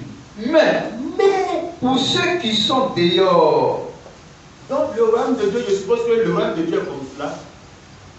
Il y a ceux qui sont dedans, et puis il y a ceux qui sont dehors. Il dit c'est à vous qui avez donné le mystère du royaume de Dieu. Mais pour ceux qui sont dehors, tout se passe en parabole. Pour ceux qui sont dehors, tout se passe en parabole. La Bible a été écrite dans deux langages. Un langage pour les gens du dedans. Allez faire les prédications de bâtir dans du Père, du Fils et du Saint-Esprit. Les gens qui sont dehors là, ils vont bâtir les gens comme ça, comme Jésus a dit. Oh, c'est une parabole. Les gens du dedans savent que derrière ce verset, il y a une autre verset. Derrière cette déclaration de baptisé, il y a un autre baptême qui est caché. C'est pour les gens qui sont dedans. Amen.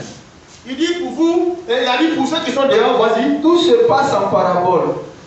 Afin qu'en voyant, il voit et n'aperçoit point. Parce qu'il ne veut pas les sauver, il faut prendre partie des sauvés. Et qu'en entendant, ils entendent et ne comprennent point. De peur qu'ils ne se convertissent.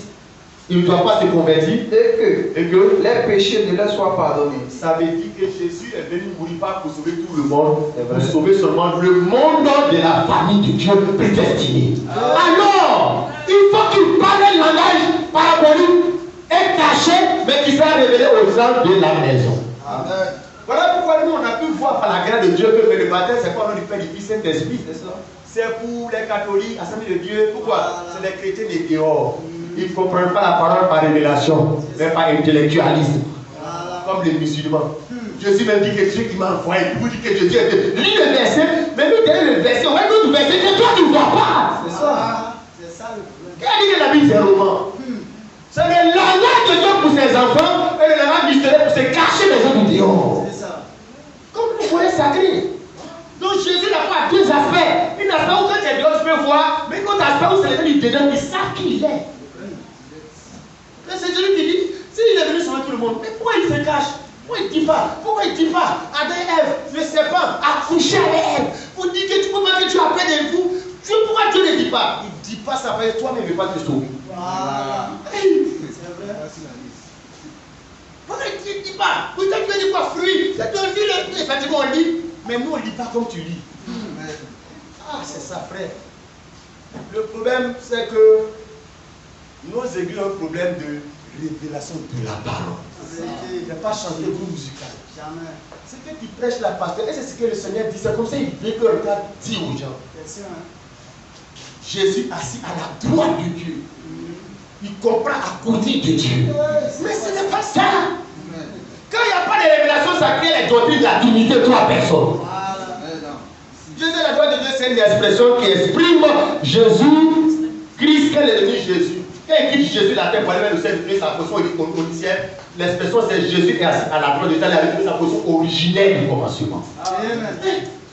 Tu vois, frère, pourquoi il y a des débats et puis nous autres là, à un moment donné, on va pour prêcher, pour aider les élus, les prédestinés, s'ils sont dans la foule. Ils vont voir sur le Facebook, s'ils sont des filles de Dieu, la semaine va féconder les âmes. Donc il lit le verset, nous aussi on lit le verset, mais lui il explique en français ou en doula, nous on explique dans le langage de Dieu. Alléluia. Donc il parle en parabole pour les gens du dehors. Lisons encore l'écriture, frère. Apocalypse 5, verset 1. Et le frère Aubin prend Ésaïe 2. Je vous invite à venir ici, nous éprouver. On ne se lance pas le fait qu'on est les meilleurs. Il faut venir éprouver Dieu pour voir si Dieu est ici et qu'il veut te sauver. Tu vas voir si Dieu est un langage dans lequel tu peux le voir. Amen. Car Dieu, il est parole. Mais il a une parole parabolique sur le paquet, tout le monde le voit dans la lecture. Vas-y, Apocalypse 5, verset 1. Apocalypse 5, 1. Regarde ceci, frère. Puis je vis dans la main droite de celui qui était assis sur le trône un livre écrit. Un livre écrit dans la main de Dieu, le livre de Dieu, l'écriture de Dieu, la parole de Dieu. En dedans. Écrit où? En dedans. Et où? Et en dehors. Quel livre écrit en dedans et en dehors? C'est l'un de 7 sceaux. Un livre scellé, mystérieux. C'est écrit en dedans. C'est-à-dire qu'il y a l'écriture a deux faces d'un côté. Il y a ce qu'il dit littéralement, il y a ce qu'il a dit, mais qui n'est pas écrit, qui est caché derrière ce qu'il a dit. C'est ça. Écrit en dedans pour ceux qui sont dedans, écrit en dehors pour les gens du dehors. C'est vrai. Non, mais vous dites quelque chose là. Il y a mon grand frère, il est catholique à vie. Que moi, je venais Marie, la mère de Jésus. Que les jours on meurt là, il va dire à Dieu, ta mère qui t'a fait sur la terre, c'est qui m'a élevé, que Dieu n'a pas le courage de lever en enfer. Donc c'est son sentiment d'être humain, il va prendre pour aller dire à Dieu, c'est ta mère que moi, à cause de ça, les gars, elle est fâchée avec moi. Il dit, mais est-ce que tu es le premier qui a connu Marie, qui a fait culte, puis Marie est dans l'église? Regarde, vous avez la chance que les premiers chrétiens n'étaient pas les catholiques. Marie était dans l'église des apôtres, elle était dans l'église, assise la chaîne avec. Vous-même, vous n'avez pas vu la mon frère, elle était dans l'église, elle est là, membre fidèle de l'église. Elle n'a jamais eu une place spéciale, une chaise spéciale, elle n'a jamais pris la parole de façon spéciale. Les gens l'ont mis à sa place avec une soeur qui est sauvée par grâce. Amen. C'est vous qui avez donné nos places parce que c'est le diable qui veut ça. Il ne veut pas que l'adoration soit pour Dieu seul. Alléluia. Un livre écrit en dedans et en dehors, c'est les 7 sceaux. Écrit 2 fois. Il y a une partie qui est écrite pour les gens du dehors, il y a une partie qui est écrite pour les gens du dedans. Nous prêchons la partie qui est dedans pour que les gens entrent dedans. Il y a une partie si tu prêches là, ça mettait les gens dehors. Ça mettait les gens dehors. Ça ne fait pas rentrer. Ce message de Jésus est venu, il est mort à Bethléem, Jésus, donnez-moi à Jésus. Regarde, ça mettait les gens dehors. C'est Jésus, religieux, Jésus, moralité, bon berger, c'est Jésus là. Ça ne sauve pas les gens car c'est le Jésus de Nazareth. Ce n'est pas le Jésus vivant, qui ressuscité, Dieu tout-puissant. Non, il n'y a que le Dieu tout-puissant qui peut sauver éternellement. Ce Jésus de Nazareth là, il est venu seulement pour les Juifs. Mais ce Christ, Dieu tout-puissant, là il est pour toutes les nations. Regarde frère, pourquoi tu dois comprendre les regards de Dieu, c'est ça qui va te faire rester dedans. Ça veut dire, quand Noé allait prêcher aux gens, les gens n'ont pas suivi. Pourquoi? Parce qu'il n'y a que les gens prédestinés qui ont pu comprendre le langage. Ceux qui étaient prédestinés à être dedans, c'est qui sont venus parmi les animaux. Les gens du dehors sont restés là-bas.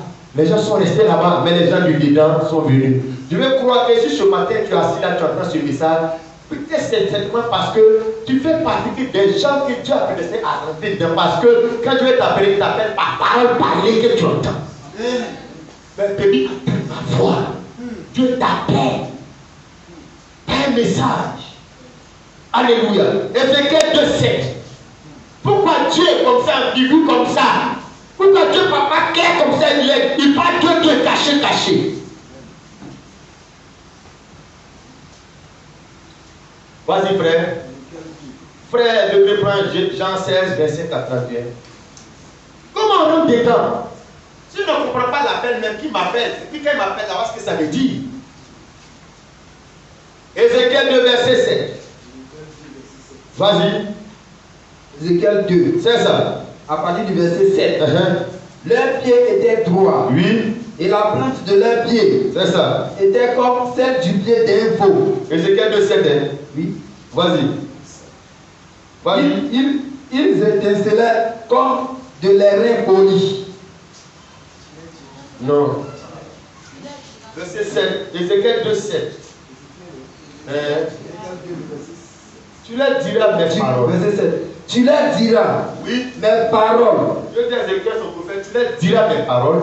Qu'ils écoutent. Qu'ils écoutent. Et qu'ils n'écoutent pas. Ou qu'ils n'écoutent pas. Car ce sont des rebelles. Donc ils l'acceptent, ils n'acceptent pas pour les dire. On ne cherche pas qu'il y ait forcément le cas se convertir. La mission c'est de les dire.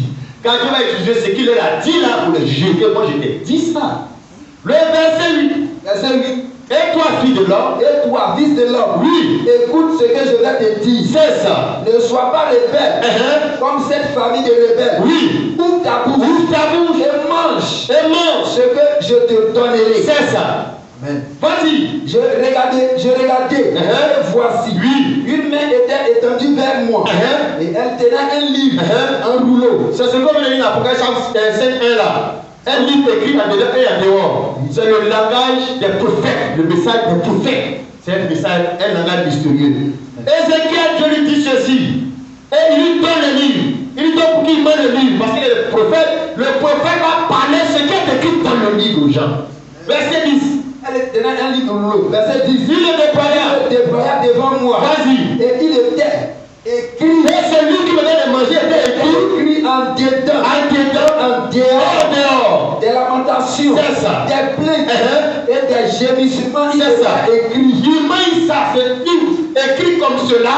Et puis il va aller prêcher le message pour les gens du dedans, pour les gens du dehors. Chapitre 3, verset 1, vas-y. Et il me dit, fille de l'homme, mange ce que tu trouves. Fille de l'homme, mange ce que tu trouves. Vas-y. Mange ce rouleau. Et va. Oui. Va à la maison d'Israël. C'est ça. J'ouvris la bouche. Tu peux t'arrêter là. Amen.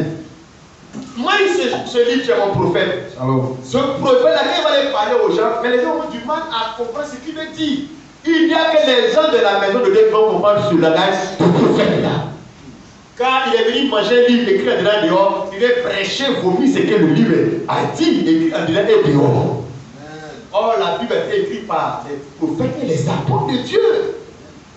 Avec un langage écrit en dedans et en dehors, parce qu'il y a deux groupes de personnes, les gens du dehors, les gens du dedans. Dieu n'a pas écrit son livre pour tout le monde. Pour un groupe de personnes qu'on appelle les gens de la maison de Dieu. Vas-y, frère. Jean chapitre 16. Jean 5. Jean 16. Jean 16. Depuis l'Ancien Testament dans le Nouveau, c'est comme ça, ce Dieu dont on doit faire partie de la famille, il a ce langage, double langage. Il a cette façon de faire écrire dedans dehors. Il a une porte qui a deux faces. D'un côté, c'est par révélation qu'on connaît sa vraie identité. Jean 16, 25. Jean 16, 25. Oui. Pardon. Je vous ai dit ces choses. Oui. En parabole. C'est ça. L'heure vient. L'heure vient. Où je ne vous parlerai plus. En parabole. Oui. Mais. Où je vous parlerai ouvertement du Père. Ah là. Quand j'ai dit ça, la vie, mon cœur même frémit. Donc, les paraboles que je vous ai racontées, les semeurs, dans la pêche là, dans les paraboles là, Dieu aussi a été parlé en parabole. Qui est Dieu là?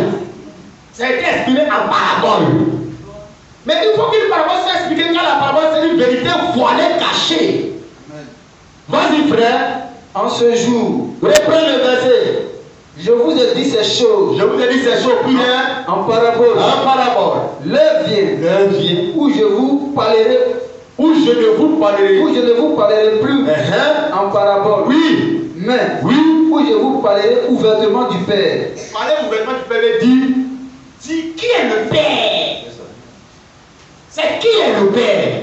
Car jusqu'à là, dans le baptême, maintenant du Père, du Fils, du Saint-Esprit, c'est tout les paraboles.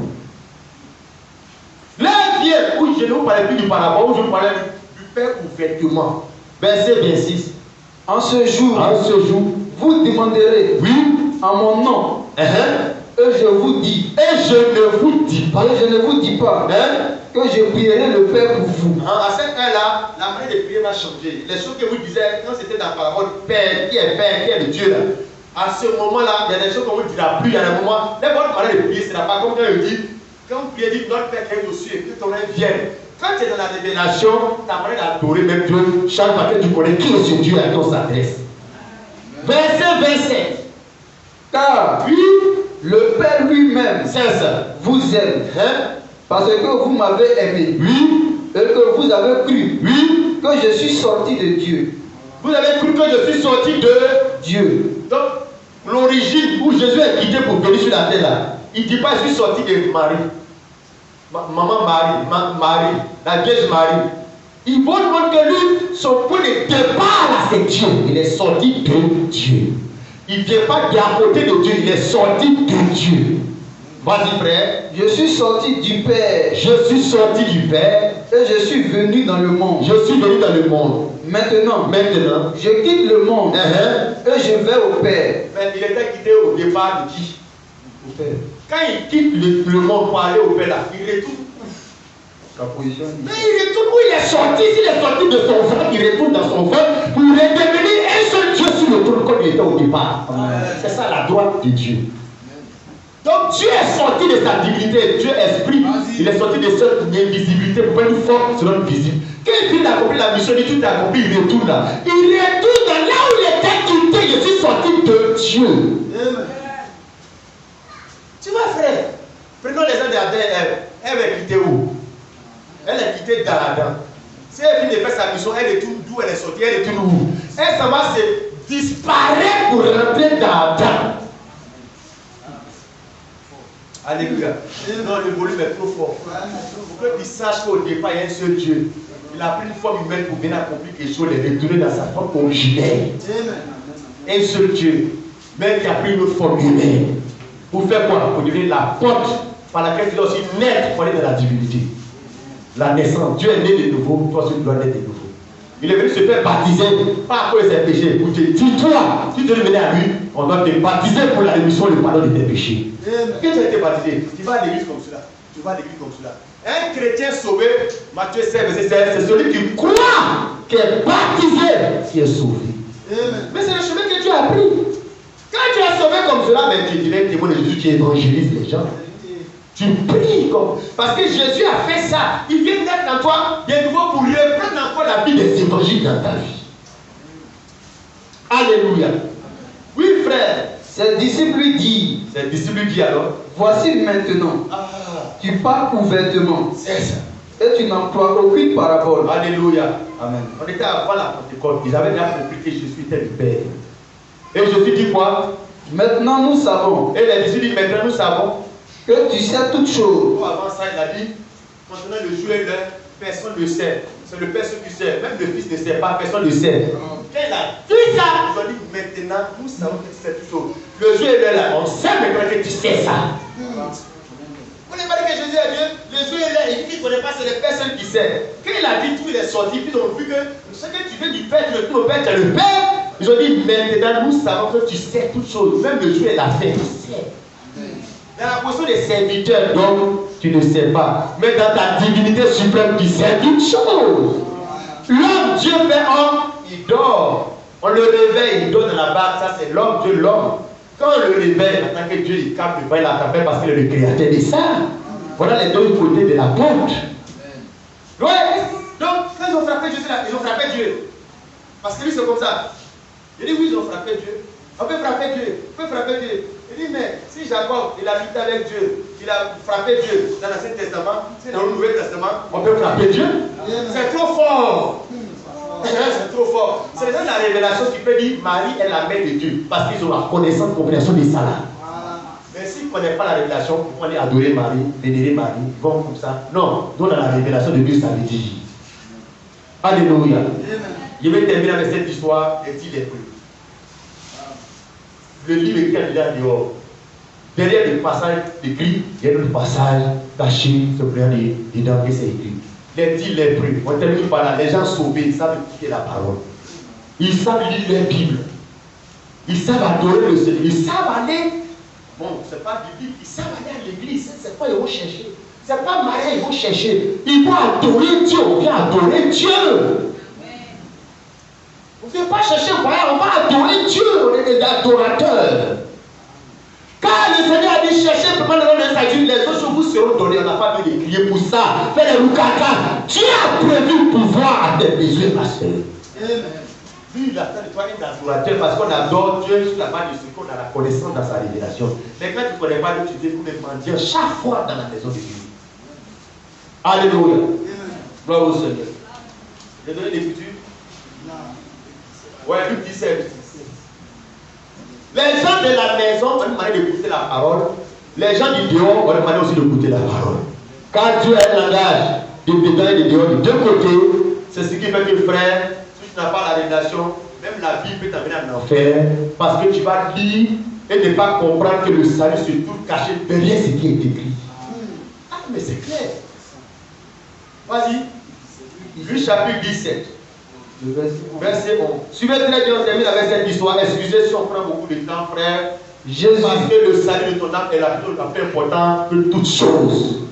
Quand le dimanche je vais à l'église, ça veut dire normalement, tous les jours de la semaine, Dieu me l'a donné. C'est le dimanche là que je lui consacre.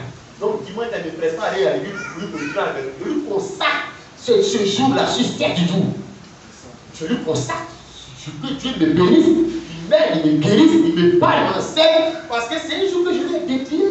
Le but final, on reste au monde, on court jusqu'à on s'en va, avec les frères, on passe le temps ensemble. C'est ça, on dit adorer, que lui consacrer. Donc la soeur, papa, le frère, on bavarde nos vies, nos projets, nos affaires. Le but est fini, mais ce qu'on fait après, tout ça, pour Dieu, c'est l'adoration. Vraiment, la semaine était dure, mais ça fait vraiment, ça ne va pas. Vraiment, frère, il faut prier pour moi dans ces deux temps-là. Tout ça, on partage les fardeaux les uns les autres. On échange. Mais la tradition a fait qu'on va à l'église de fini. Le but même, on est là-bas. Parce qu'elle a dit, toi, les gars, tu vas aller où? Tu es parti où? Je dis que c'est quand les gens vont mourir qu'on va mourir. On va dire, oh Dieu! Si tu les ramènes sur la terre, l'église a fait tout à minuit sur la terre. Actuellement, à la fac où il est là. Amen, parce que il est là. Il dit, si Dieu l'a donné un jour, il ne peut pas prendre ça pour s'amuser avec. Parce que c'est quand les gens meurent qui prennent la valeur de ce qu'on appelle le temps que Dieu te donne et les richesses. Racheter le temps, ce que ça te dit. Vas-y, frère. Jésus, écoute très bien, Jésus se rendant à Jérusalem, c'est ça, passait entre la Samarie et la Galilée. Oui. Comme il entrait dans un village, oui. 10 lépreux vinrent à sa rencontre. 10 lépreux vinrent à se rencontrer. Se tenaient à distance. C'est ça. Ils élevaient la voix et dit, oui, Jésus, Maître, aie pitié de nous. Regarde ce que Jésus a dit pour qu'il puisse avoir la guérison. Regarde la parole du Seigneur. Écrit en dedans un gros. Comment les gens vont comprendre et ça va créer trop de personnes, de croyants. Verset 14. Dès qu'il les eut vus, oui, il leur dit, allez vous montrer au sacrificateur. Oui. Et pendant qu'ils allaient, il arriva. Oui. Il arriva qu'il fut guéri. Donc la parole de Jésus, il a dit, allez vous montrer au sacrificateur. Allez, c'est aller. Oui. Aller, c'est se déplacer du point où ils étaient à Jésus pour partir vers le sacrificateur. Donc s'éloigner de Jésus, c'est ça, aller. Quand on lit ça, aller me dit. Mais c'est pas ce que ça voulait dire. Vas-y frère, verset 18. Donc ils s'en vont au chemin et pendant qu'ils sont guéris. Pendant qu'ils y allaient, il arrivait qu'il fut guéri. En chemin, ils sont guéris. L'un des 10 lépreux guéris, se voyant guéri, voyant qu'il n'est pas arrivé ses sacrificateurs, il est guéri, revint sur ses pas. Il fait demi-tour. Glorifiant Dieu, oui, à haute voix. C'est ça. Il tomba sur sa face, au pied de Jésus, et lui rendit grâce. C'est ça. C'était un Samaritain.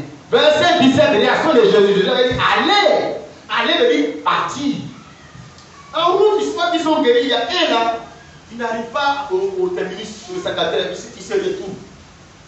Il vient trouver Jésus qui était là, qui attendait. Et qu'est-ce que Jésus dit? Jésus, prenant la parole, dit, les 10 n'ont-ils pas été guéris? Oui. Et les 9 autres, où sont-ils? Comment où sont-ils? C'est pas toi qui as dit allez. Tu as dit allez, ils sont allés, ils ont obéi à la parole. Ils ont baptisé comme des noms du Père, ils ont fait. Voilà. Mais il est en train de dire qu'ils n'ont pas compris ce qu'il vient de dire. Verset 18. Ne s'est-il trouvé que cet étranger pour revenir et donner gloire à Dieu? Oui, verset 19. Puis il dit à ce monsieur, lève-toi, va, oui, ta foi t'a sauvé. Qui est sauvé parmi les 10 là? Lui qui est revenu. Est-ce que Jésus a dit, allez puis revenez? Jamais. C'est-à-dire, allez vous montrer au sacrificateur. Selon la loi de Moïse, quand tu as une lèvre bien les temps de lèvres, tu vas te faire diagnostiquer par le sacrificateur. Donc il montre la loi, la voie de la loi. Or, c'est lui le Dieu de l'Ancien Testament qui a donné cette loi-là qui est là. Tout ce qui était dans la loi de Moïse, le sacrificateur, le tabernacle, les animaux sacrifiés, le sang, tout ça c'était l'image de Jésus lui-même. Quand Jésus lui-même est là, est-ce que la loi va la valeur, le secrétaire a la valeur? Quand Jésus est l'accomplissement de toute la loi et des prophètes. Quand il allait vous montrer au secrétaire, il veut dire il est le souverain secrétaire de la nouvelle alliance qui est là. Mais c'est une parole écrite en dehors, c'est pour les gens qui disent savoir. Allez, tout le monde s'en va. Mais après lui, quand il voit qu'il est guéri sans arriver là-bas, la communauté sait que c'est lui là le sacrificateur. Le grand sacrificateur dont Moïse parlait sous forme de serment. Il revient. Les autres s'en vont, ils ont dû faire débat. Non, il a dit, on n'est qu'à partir. Voilà ce qu'il a dit. Allez, il n'a pas entendu. Nous, ça va. Nous, on veut faire ce qu'il a dit. On veut baptiser comme il a dit. C'est Jésus qui a dit. Mais il a dit, mais il n'a pas compris ce qu'il voulait dire. C'est une affaire de Saint-Esprit de révélation. Et le monsieur revient. Logiquement, Jésus doit le réprimander. Qu'est-ce que tu fais ici? Il n'est pas dit d'aller. Il va maintenant sanctionner ceux qui sont partis, les deux. Les 10 n'ont pas été guéris. Et les 9 autres, où sont-ils? La parole de Dieu les a envoyés où? Ils ont entendu la parole écrite en dehors. Il n'y a que ce monsieur qui a entendu la parole de Dieu écrite en dedans. Car toute parole de Dieu invite les gens à venir de Jésus. Ils sont allés où? Chez l'homme de Dieu. William Branham, Cabo Philippe. Ils sont allés chez l'homme de Dieu. Mais l'homme de Dieu, le prophète, c'est celui qui a parlé. Le prophète est le vrai prophète. C'est qui on va? Les gens mettent la foi dans les pasteurs. Mais le véritable pasteur de l'église, c'est celui qui a dit je bâtirai mon église. C'est-à-dire on met la foi dans les pasteurs. On est devenu ici de William Branham. Nous, on n'est pas des Branhamistes. Notre message qu'on croit là, on croit le Dieu qui a envoyé Branham. C'est lui que nous prêchons, celui qui sauve les gens. Les pasteurs de tant, la semaine de Dieu, John Robert, les gens sont venus s'asseoir à la table de Jésus, sur les lits de Jésus, sur les pieds de Jésus, et les gens se voient comme des fils. On ne les a même pas appelés, même papa. Nous, on a été délivrés de ça. On a compris la parole. Je dis aux Hébreux, va, car ta foi t'a sauvé.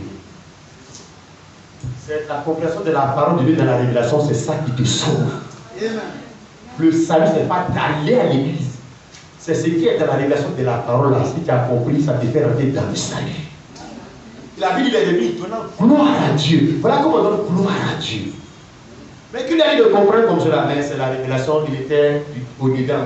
Pour que tu ailles au ciel, c'est qu'au départ, dans l'éternité, tu te gardes dedans là-bas. Tu fais partie de Dieu, de la famille de Dieu. Voilà comment on est sauvé, comment on rentre dans cette maison, comment on quitte du dehors pour rentrer. Tu peux quitter aujourd'hui le dehors pour rentrer. La porte est ouverte. La parole de Dieu est encore ouverte pour toi. Tu peux la comprendre aujourd'hui. Qui est Jésus là? Tu peux comprendre ça aujourd'hui. C'est quoi le salut? C'est pas l'église, tu peux comprendre ça aujourd'hui. Tu peux sortir de toutes ces traditions de Maman Marie là. C'est de la Bible, mon frère. Ce n'est pas tout ce qui est de la Bible qui peut te sauver. Un bouquet de temps pour dans la Bible. Tu fais ça aujourd'hui, tu vas en enfer. La Bible c'est très dangereux. Pourquoi? À cause que l'Ancien Testament est dedans. Il y a un moment donné, ça sauvait les gens. Mais après, il y a eu une nouvelle alliance. Dieu est passé à autre chose. Oh, déjà, comme c'est dans la Bible, on prêche tout. On mélange tout. On va ici, on prêche, on va ici. Non, monsieur. Un livre écrit en dedans et en dehors. Pour le salut. Et je veux t'inviter à faire comme sur les lépreux là. On est tous des lépreux. Il y a une manière de venir à Jésus, il y a une manière d'entendre la parole du Seigneur. Et à la fin, ça t'amène vers le Seigneur pour lui donner gloire. Si la parole de Dieu t'a amené dans l'islam, dans Muhammad, c'est que tu n'es pas sauvé. Parce que toute religion qui vient de Dieu pour te sauver, ça t'amène nulle part qu'à Jésus. Si tu t'amènes ce Cabo Philippe, tu es perdu, frère. La parole de Dieu au départ, c'est Jésus, la parole qui était pécheur. Quand tu l'entends, ça t'amène à venir te prosterner à ses pieds pour donner gloire à Dieu. C'est au pied de Jésus qu'on donne gloire à Dieu. Ce n'est pas au pied de Muhammad, au pied de Branham. Non, le message de Branham est authentique, vrai, produit par le Seigneur pour nous l'amener à la fois de nos pères et apôtres pour préparer l'enlèvement. Mais les gens vont prêcher ce message-là.